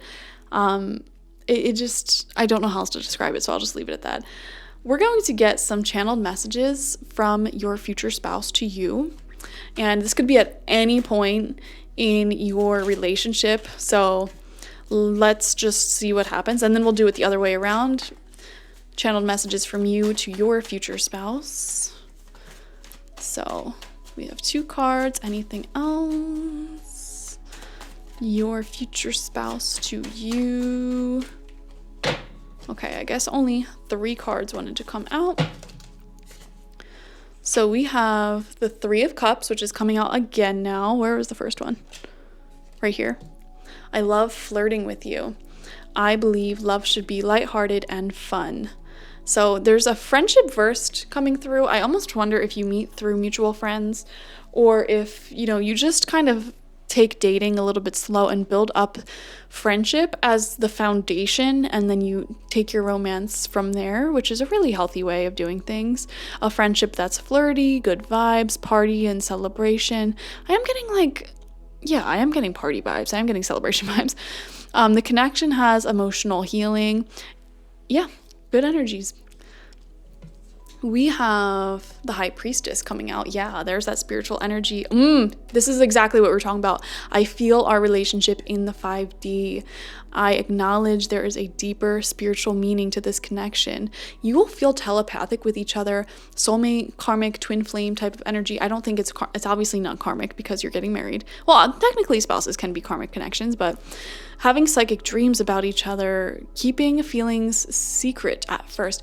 I wonder how many of you are meeting this person in a way that it's not through a dating app, not through a dating website, but through friends or through work or something. There's just this kind of palpable energy between you of telepathically feeling like there's more feelings there, but not saying it at first. Or maybe you do meet through dating apps and that more, you know, normal way to meet, I guess. But you kind of hold back a little bit. And then the floodgates open, I guess. Talking to each other in daydreams. That goes hand in hand with telepathy.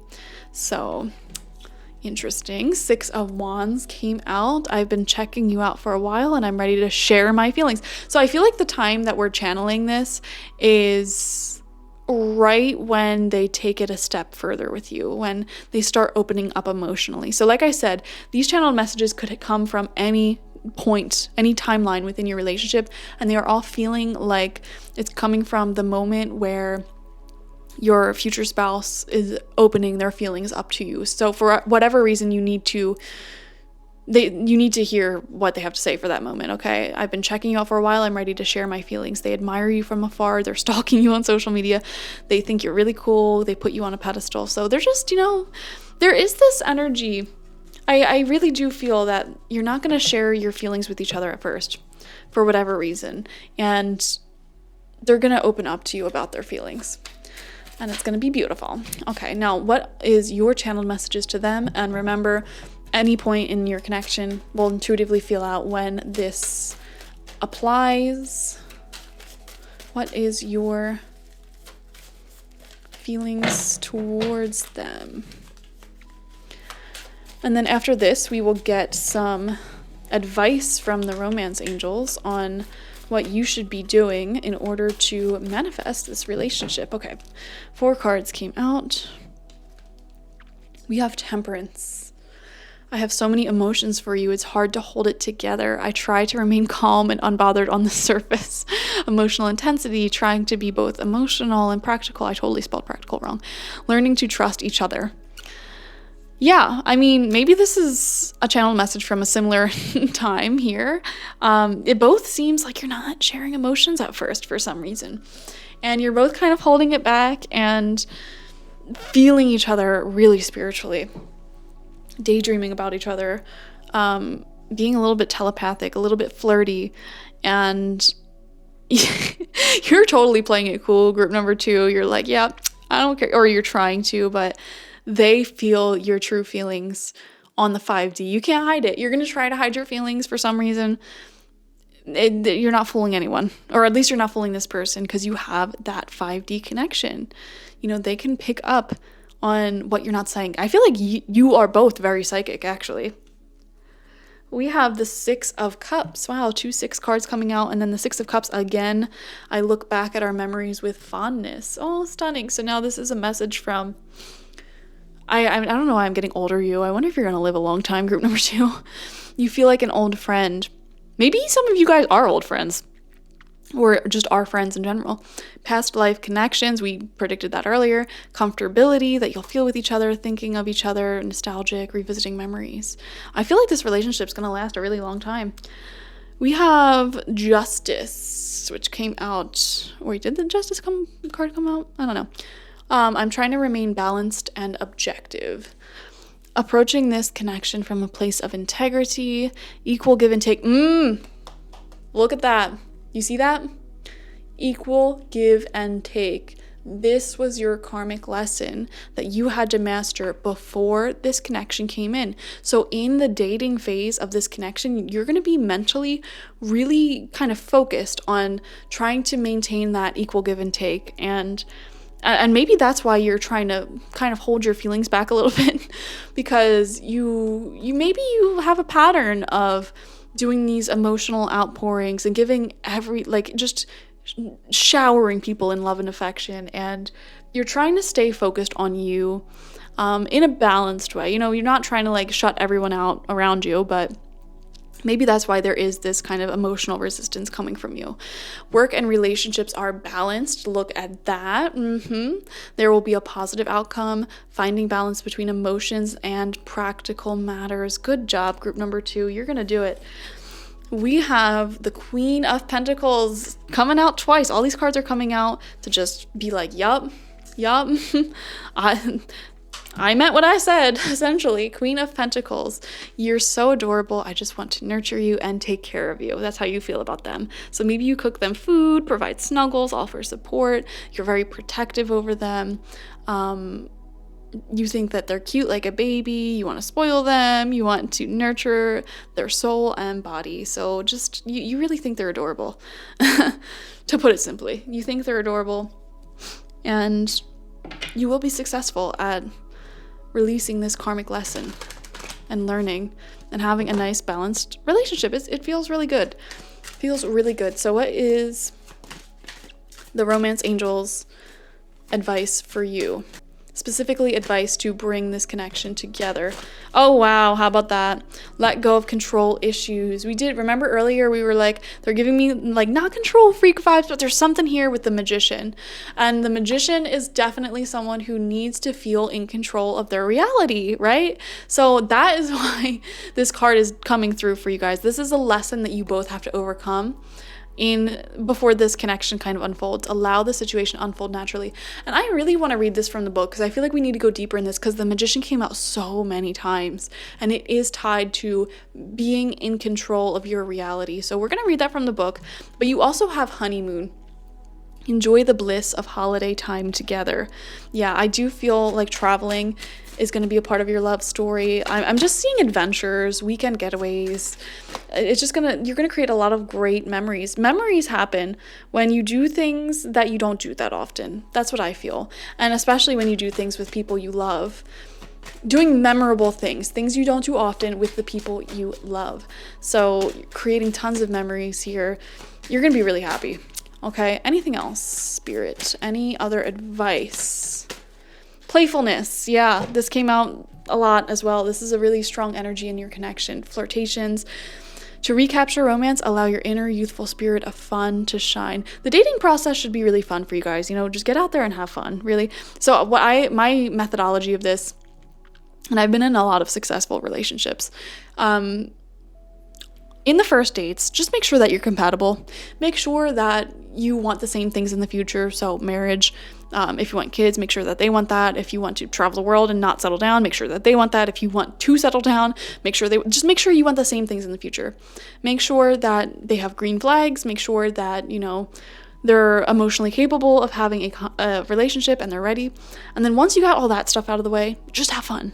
Literally just have fun and create memories together. That is all you need to do, group number 2. And I feel like you in particular really need to hear this message because of how much you pour into these relationships. Like maybe you literally look up the entire astrological natal chart of them and the moment you meet, and you figure out all of their psychological problems, and you answer all their you just dive headfirst into solving every person around you's problems and figuring every single thing about them. And it's great. That means that you love them. But after you did the preliminary, are we compatible stuff, just have fun with the dating process. That is it. Let go from there. You know that they want the same thing as you. So there's no need to be so intense and serious and gripping onto a certain outcome this tight, okay? That's why the playfulness card is coming in. If they want the same things as you, trust that, let go, and just have fun with the rest of the dating process. So we're going to read the let go of control issues card because this feels really, really important for you as well. The romance angels have heard your prayers about your love life. Now it's up to you to allow their help to manifest by stepping out of their way. By trying to control other people or external circumstances, you'll only frustrate yourself and slow down your answered prayer. There are plenty of times in life that call you to take charge, but this isn't one of them. Of course, it's fine to have preferences, practice visualizations, and hold intentions. Definitely ask the angels for your desires. This card is a reminder, however, that your prayer may be answered differently than what you had in mind. Be open to all possibilities and trust in God or universe or spirits, infinite wisdom and compassionate love. Control issues are based upon fears that others, including God or universe, won't live up to your expectations. This is also called outlining, where you hand the universe a script of how you want it and everyone to behave. Outlining could cause you to overlook an even more beautiful way in which your prayers may be answered. So please call upon the romance angels to elevate your levels of trust so that you can enjoy the creative avenues by which true love comes to you. And boy, oh boy, does that go hand in hand with your karmic lesson, group number 2.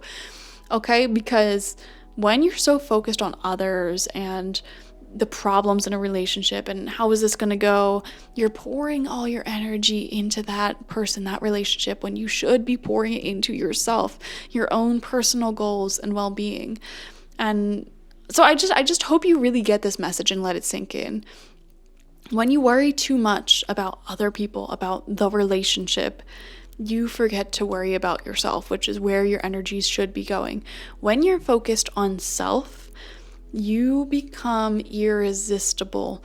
You become so attractive when you just do your own little thing, focus on your goals, and, let other people come to you. Let them figure some things out as well, okay? You're giving me high anxiety. You're giving me control issues. Maybe you both are learning this lesson. Maybe this is something you both have to do here. Trust the process, especially once you meet each other. And maybe that's what the Star card means in reverse, like waiting. When are we going to get married? When are we going to get married? Constantly bothering them. When if you just enjoyed the process, if they told you that they want that too, then just trust them. You know what I mean? Like, they wouldn't tell you that unless they really meant it. So yeah, that's pretty much your advice. Start focusing on you more. Become attractive, irresistible, and watch as your manifestations come to you rapidly. Stop caring so much about other people, stop worrying. So yeah, I'm just going to keep repeating myself, so I'm going to end the reading here. Thank you for joining me. Comment how this resonated down below. Like this video to help a gal out, and subscribe to the channel if you have not already. I do offer personal readings on my website, spiritpsychic.org, and I will see you for the next one. Bye-bye. Hello, group number 3. Let's get some information on your love story with your future spouse. So over here, we will be tuning into your energies when you first start this relationship, and then your spouse's energies when you first start this relationship. So you are being represented by the raccoon. Okay, very earthy. Virgo, Capricorn, Taurus might be significant placements for you. Sun, Moon, Rising, Venus. Doesn't have to be though. We have the Hermit coming out for you. I'm pretty sure that came out for group number 2 as well, except theirs was in reversed. And we have hostilities in reversed. Okay, similar energy to group number 2, which is interesting. You are coming out of a phase of caring too much about people who you shouldn't be cared about or caring about. Okay, you are coming out of a phase of challenges. You're coming out of a phase of putting up with other people's crap. You're done. I'm seeing you kind of stepping into this glowing era of your life where, oh my god, this Lizzo song is popping into my head, but I can't remember the lyrics right now. It's like, why men great till they gotta be great? But like, it's talking about taking the photos with the bomb lighting, new man on the Minnesota Vikings. Like, you're just in this energy of caring about yourself, no longer putting up with BS. Like, that is the vibe you are going to be in when you attract this soulmate. And the Hermit card is wonderful upright because you're fine doing things on your own. You're enjoying being single. You are enjoying your alone time, making the most out of it. You're focusing on your goals, on your glow, the things that make you glow, whatever that is, your friends, your family, your goals, your work. You're just really focused on your highest good, your highest self. And that is what brings this person in towards you. See how on the Hermit, he's carrying a lamp? That is you. That light is your own inner light. and it is shining really, really, really, really brightly when you are in this energy. And as your inner light shines because you're pouring energy into yourself, it attracts this person, just like group number 2. If you felt guided to both groups, you might want to watch both groups, I don't know. But the raccoon coming out for you is really cute, really interesting. This is a card about conserving your energies and being really smart about where you are putting those energies, okay? I'm seeing a resourcefulness coming from you. I'm seeing you getting your money together. I'm seeing investments for some reason, making really wise investments with your money. So I wonder if you meet this person around the time that you are making an investment purchase, maybe like a house, a condo, something, or just your finances have had a big increase, or you're like, I'm seeing financial independence from you. And then this person comes through. So if you don't have financial independence at this time, I would say work on that and focus on your goals, and this person will come through along the journey. And you don't have to be perfect. You don't have to be a millionaire. You don't have to have all your ducks in a row before this person comes in. Once spirit sees that you are on the path of self-greatness and getting out of your troubles, okay, they will bring this person in. Spirit wants you to focus on yourself right now. They want you to get yourself out of trouble, whatever that means. Get yourself out of these negative circumstances. And once you are on the firm path of rising above and becoming your best version, getting your crap together, then this person will come through. You don't have to reach your destination before then, but once spirit sees that you're on the path and you're not going anywhere, you're on the path of your own well-being and greatness, this person will come through. Okay. We have for them the Earthworm card. So you both are giving Earth energy, which is super compatible. Very logical, level-headed from both of you. Resourcefulness, frugality. I don't want to say frugality. Maybe like you're good with money. You like investing in high-quality items, but it's not like you're just letting money pour down the drain. There is an organization that comes with both of you. You're giving me more chaotic organization, and they're giving me more like organized organization. The Earthworm's a really good card though, because this is someone who is really grounded and they have a good foundation for themselves. If we think about earthworms, they prepare the soils for so much life to come from that soil. So they have a really strong foundation in their life. So really consistent job or health or mentality, something like that. They are kind of a good rock, a good foundation for this relationship to grow, really. So beautiful. We have the Star coming out for them. We do see some Aquarius energy within them, some ambition. They have a goal that they want to achieve, and they're on the way of doing that. I mean, they had a dream in life, and they're out here making moves, making progress, which is wonderful. They are also having spirit guides and ancestors surround them. I am getting the sense that there is an ancestor of theirs that really likes you, and they're really facilitating this connection like a matchmaker, really. So their spirit guides are on the side of this relationship, really like you, think that you'll be a good match for them, and then they will kind of do their magic, as spirit guides do, to bring this connection together. They also have cornucopia in reversed. Okay, so while they are on the path of greatness and reaching their goals, being ambitious, I feel like upon meeting them, they might not be 100% at their goal yet. They are building their abundance up. They are preparing the soils. I wonder for some of you if this person is still in school, or if this person is just in the middle of working towards a big goal or in the middle of a project. Someone here, this person is building their dream home right now. It's not finished yet. So you get what I'm saying? There's some type of goal or project here that is really meaningful, important to them. When you meet them, they're in the process of doing it, and they're really working hard towards it. So I feel like that passion from both of you towards your own self-greatness and focusing on your goals will help to temper out the love hormone that comes up in new relationships, that kind of can't stop thinking about them, kind of obsessed with them, limerent type of feeling that comes up in the beginning of relationships. Because you both have your own stuff going on, that will temper that out, which is a good thing, and you'll have a really sound head when it comes to this relationship, and you'll be able to talk things through more easily and make better decisions and stay grounded, okay?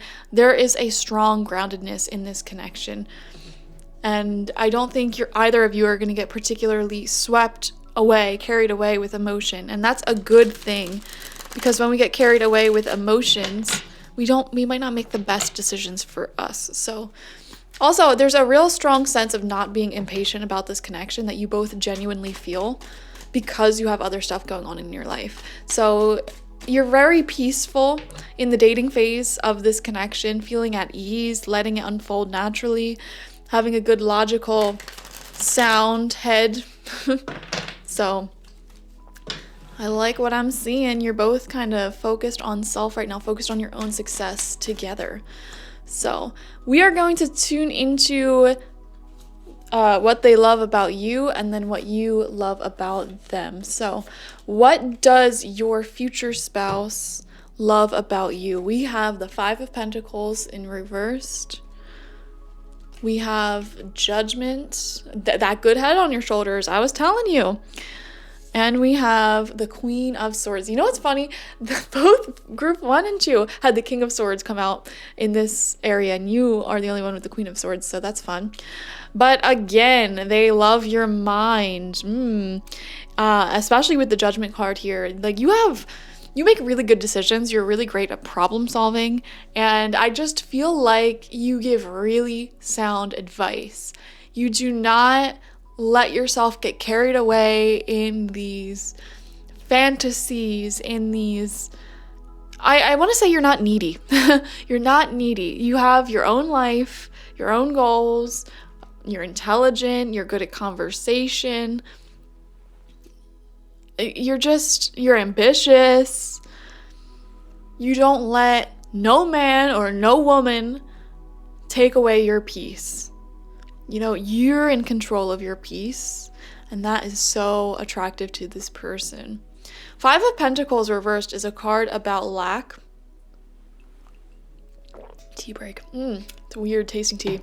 It's a card about overcoming challenges, reaching out for help. I do think, group number 3, you are quite independent, and sometimes you might be independent to a fault, where you might not open up to others or reach out and ask for help. This person sees you, and it's weird. It's not that they love that trait about you, because that's not necessarily a good thing, but they see you and they almost want to help you on that. Like they want to nurture you in a way to where you feel comfortable asking for help, receiving love. Like they want to be the person who loves you.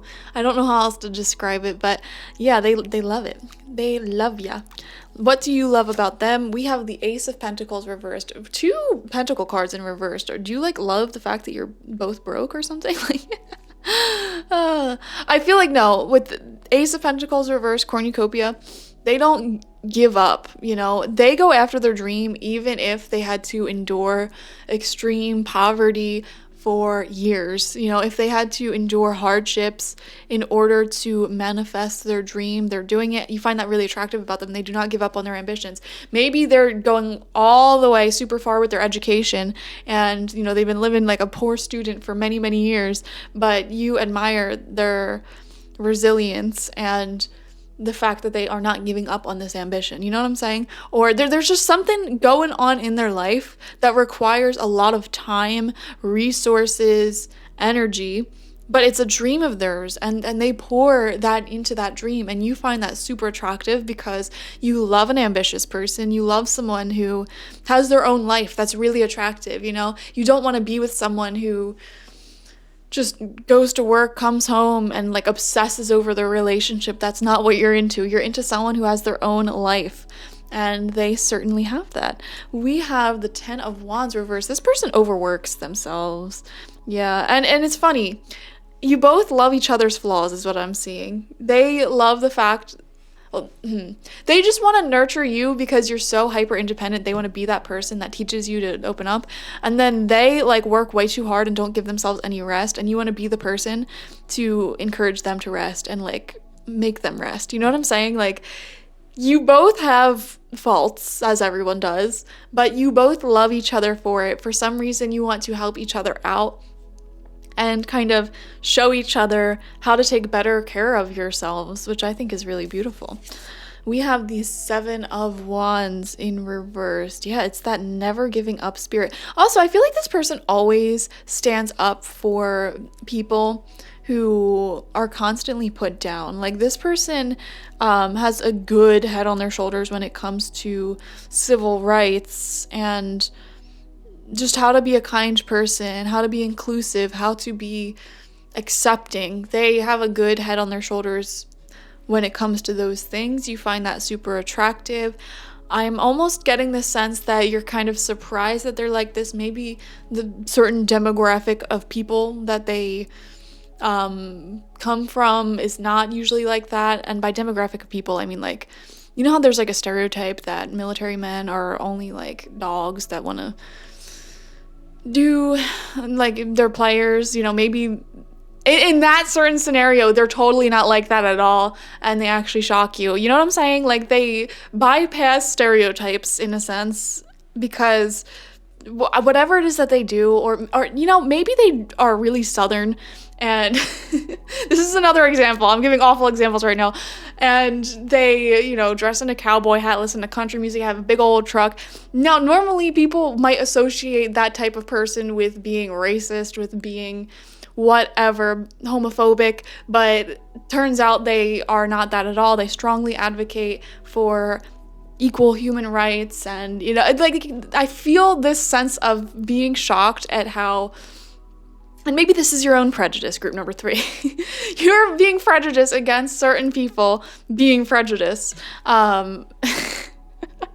This is a weird message. I'm just going to end it there. But you really like them for they stand up for other people. Okay? They don't judge.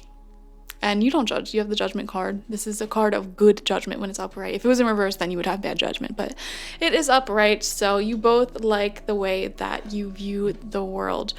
So I want to get some... do I want to do the channeled messages first, or do I want to see your relationship? Let's see your relationship first. I want to see your love story, how it'll play out for you guys. So this is the After Tarot. And we're just going to see kind of how you come together, what the relationship's like. Anything that wants to come out can come out. Anything that you need to know about this connection. So, let's see.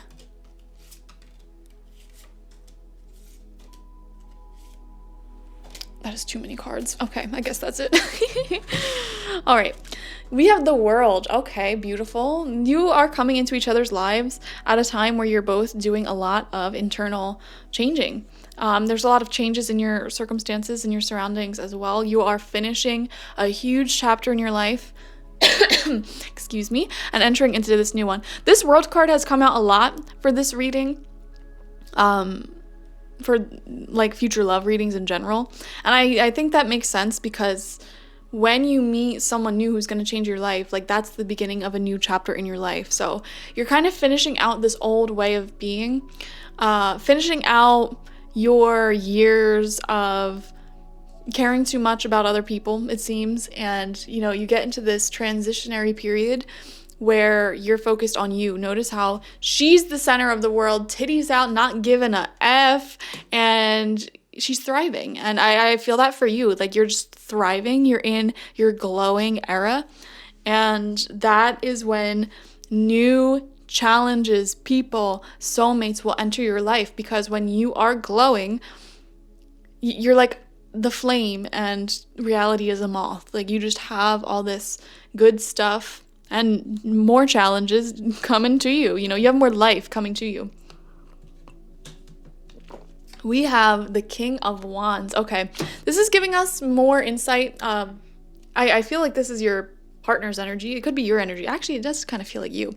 Someone in this connection is giving King of Wands energy. Does not have to do with gender. This is fire. This is passion. This is like creative entrepreneur, mad scientist, kind of genius type of energy. Management, good leader, leading others through example, being a warm, friendly, charismatic person who has seen a lot of the world. That's what I love about the King of Wands. They have genuinely seen a lot of the world. You know, they weren't born into this super kind of sheltered, privileged way of existing. Like, they have genuinely interacted with the world, which is what makes them so charming. Because they're used to people, and they could be introverted, they could feel awkward, that's fine, but to other people they're really charming. And you know, this might be you, group number 3. So we're seeing, whenever the King of Wands comes out, this really gives how do I put it, like wanting to grow, expand, try new things with, I don't know why the word honeymoon just came into my mind, so I wonder if you guys are gonna go on a bomb honeymoon. Ace of Swords reversed.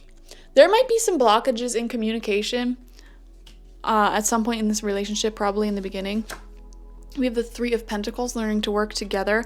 I think one thing that we misunderstand about relationships, in the beginning of relationships, when we're like dating, that is a time for us to get to know each other, to get used to each other, and to establish our boundaries and establish our wants and needs. So group number 3, you're giving hyper independence vibes here. It's important for you to communicate what you need and want from this relationship. And if you don't 100% know that, you should be figuring that out. If you're not super experienced in dating, also, I want to say you should go out and date more. I don't think, like, if you're like new to dating entirely, you only had like one other relationship, I don't think you're going to meet this person right away. I think you have to kind of figure out what you want in love and in relationships before this person comes in, because I don't know, I'm just seeing that coming up for you.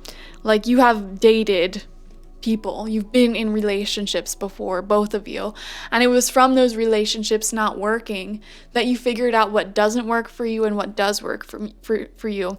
And once you figure that out, this person will come through. So I'm sorry to say that, I guess, if you are new to love in general, new to relationships, you know, you might have to kiss a few frogs before you meet your Prince Charming or whatever.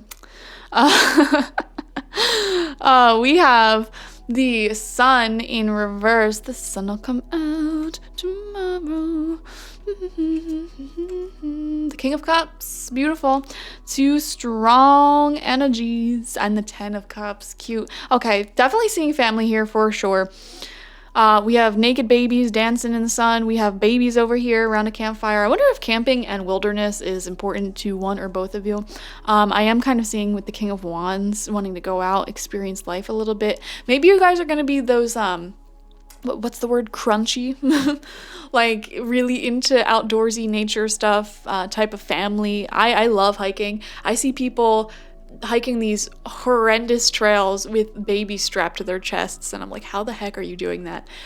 Maybe that might be you guys one day, or maybe that'll be this person. Even if you're not into it and they are, you know, one of you guys might be into that, is what I'm saying.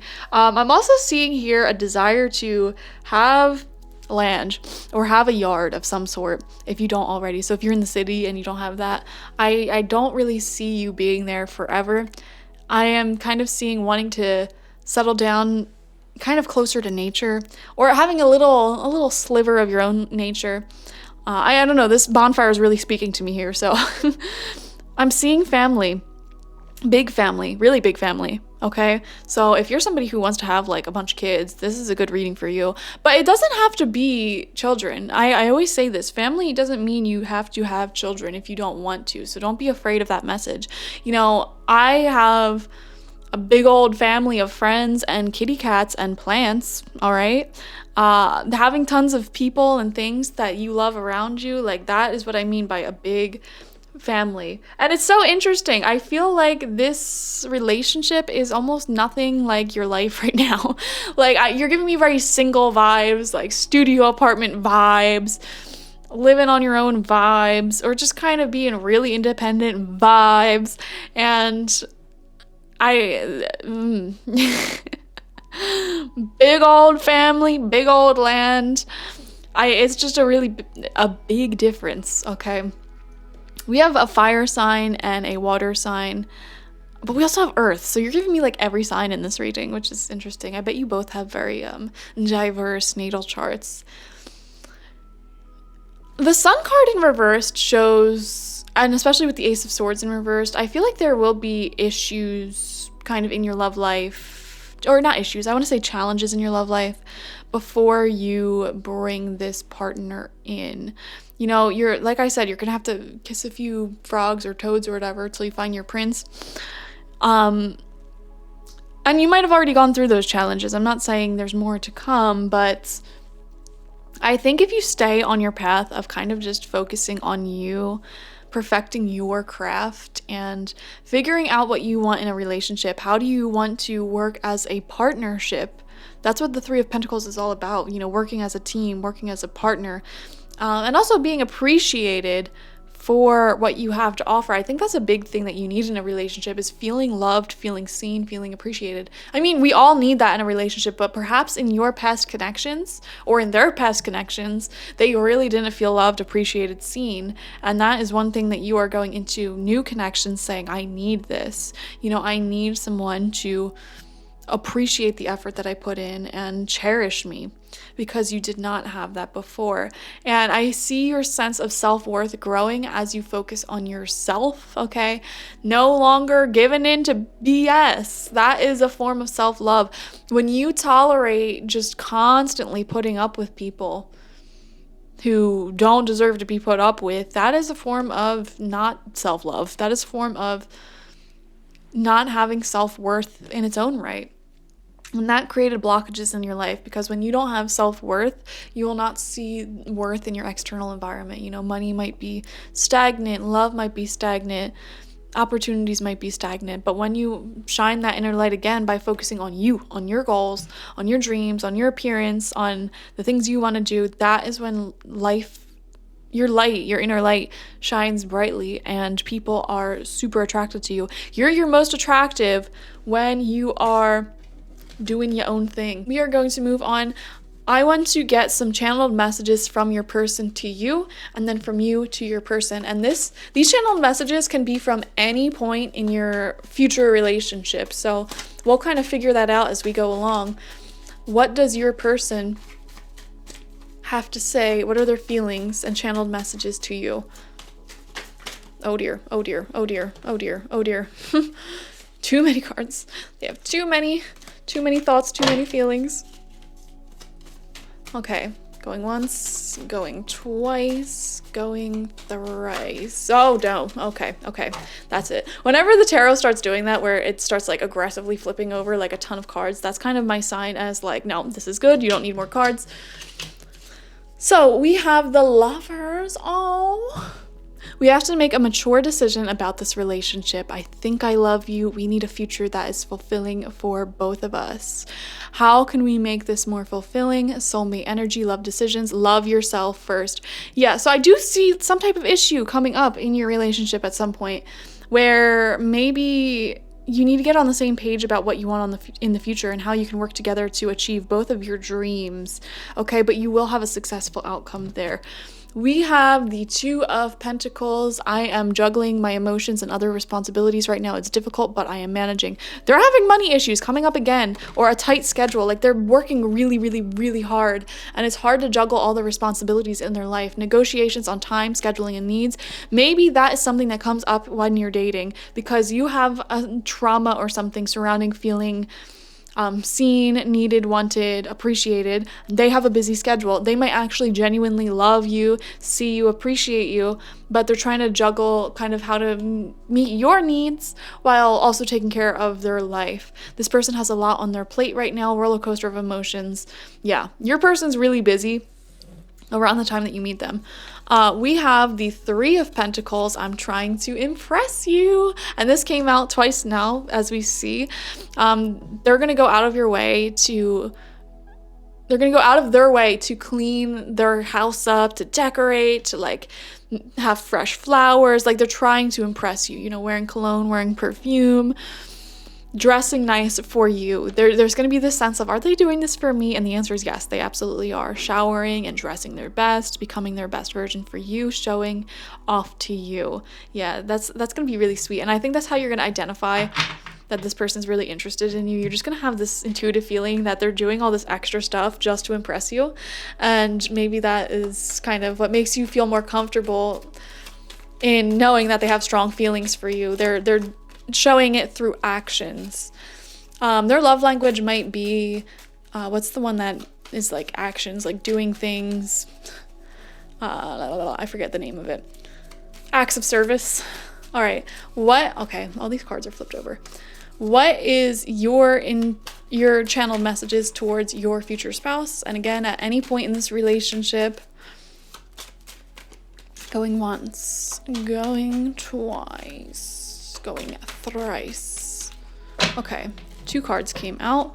We have Temperance, and it says, I have so many emotions for you, it's hard to hold it together. I try to remain calm and unbothered on the surface. Y'all trying to act all cool and collected like you don't care, but secretly you care. We can see through it.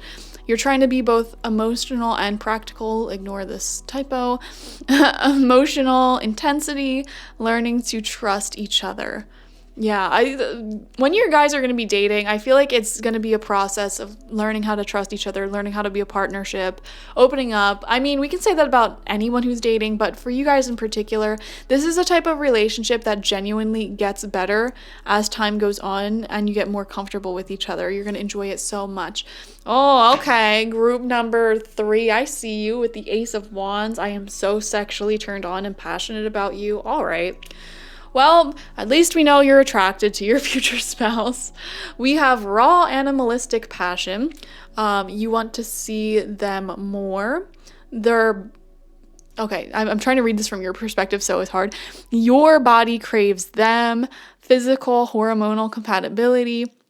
You think about them sexually. I'm getting like the phrase "put a baby in me." I'm sorry, guys. Listen, it's you. It's not me. These are channeled messages from you, okay? I am just the delivery gal. You're gonna really be attracted to your person, and there is a lot of passion there. I feel like your hormones are gonna be so strong for them, and I feel like that's why we have some problems that need to be overcome in the beginning of your relationship, because those hormones are gonna be like, I wanna see them all the time, but they're busy, they have their own little life going on, and that is why it's so important for you to keep doing your own thing, keep focusing on you and your goals and your friends and your family, okay?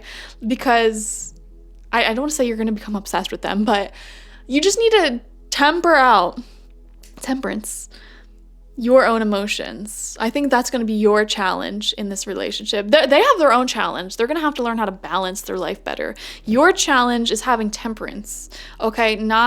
Because I think you have a habit of like giving everything to your relationships, and with this person, it's just not going to be able to work like that. Like you need to stay focused on you. Like, don't throw away all of your goals, all of your friends, just because this person's hot, you know? Okay, we're gonna finish off by getting some advice from the romance angels. What advice do they have for you when it comes to bringing this relationship into your life? Because it does feel like such a nice relationship with the Sun, the 10 of Cups. This is complete and utter emotional happiness. Feeling like you have a good family, a good home, a good foundation, and they are exciting. You'll go on dates with them. You really genuinely love each other, and you both have a good head on your shoulders. You're going to do right by each other. And this is just a beautiful, beautiful relationship that, while yes, in the beginning will challenge you, I think all good relationships challenge you to be more balanced, to, you know, work through the issues that you have. All soulmate relationships are kind of like healing grounds emotionally. So that's the issues we see here. It's not a big issue. It's just, your own inner healing that will come out. These lessons will come out through this relationship, essentially.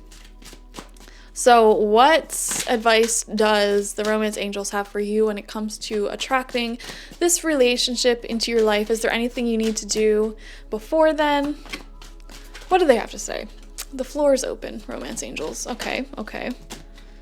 You have worth waiting for. Divine timing is at work in your love life. Yeah, this relationship's definitely worth waiting for. And all of the relationships you have before them are kind of, be grateful for them because they're teaching you how to become more whole and happy on your own, in a way. And they're preparing you for this relationship. So, stunning. We have separation. Time apart from your partner is on the horizon. So you're either currently in separation because you haven't met, or, I will honestly say, for some of you guys, you could have been in separation for some reason. And, if this is someone from your past or present, if you had a separation, it wasn't anything toxic. I want to say that. It was because you weren't on the same page with communication, with how often you kind of communicate, the way you communicate and see each other. And that is an issue that had to be worked through, in a sense. So if that resonates, it resonates. I really hate doing ex readings, getting back with your ex. I think 9 times out of 10 is not a good idea. So definitely don't apply this for everyone. Like, if it truly genuinely resonates that you had a healthy, beautiful relationship with this person and you're in a temporary separation right now, then it resonates. But don't force it to resonate with your exes, y'all. Okay? This is for some people. And this separation doesn't even have to be breaking up. For some of you guys, it's just that you haven't met this person and your soul longs for them and you're like, where are they at? And the angels are saying it's worth waiting for. Focus on you. You have a hard time focusing on yourself. For someone who's so independent, you kind of, I don't want to say you get obsessed when you're in relationships, but you give so much of your energy and attention to your partner, and you kind of do sabotage your own happiness in that way. You sabotage your own life. You're giving so much to someone else, but then you forget to give to yourself. And it's funny because I feel like you always viewed yourself as the person who would never do that.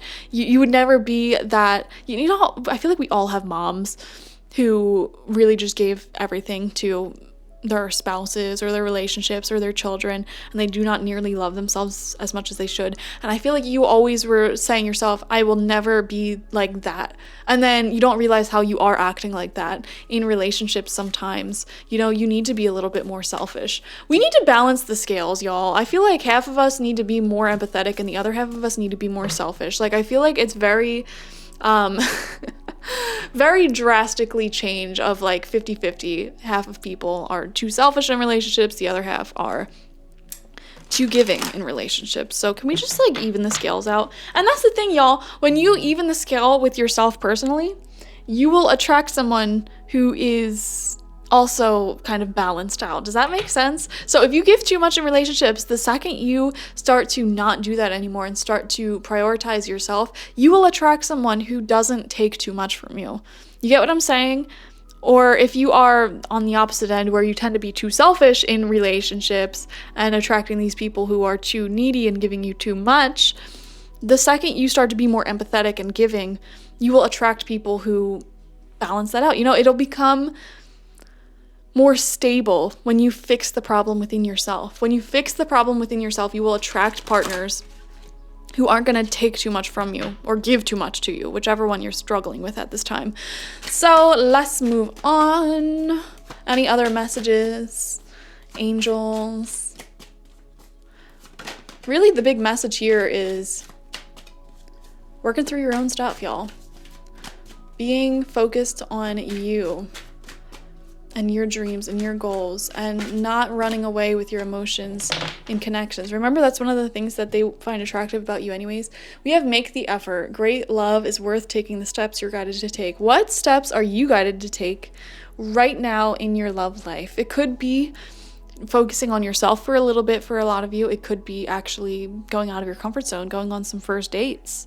It could be reaching out to someone and opening up conversation. It could be maybe some of you are in separation and you have this idea of wanting to get back with your ex, and you're feeling guided to actually focus on you and improve yourself.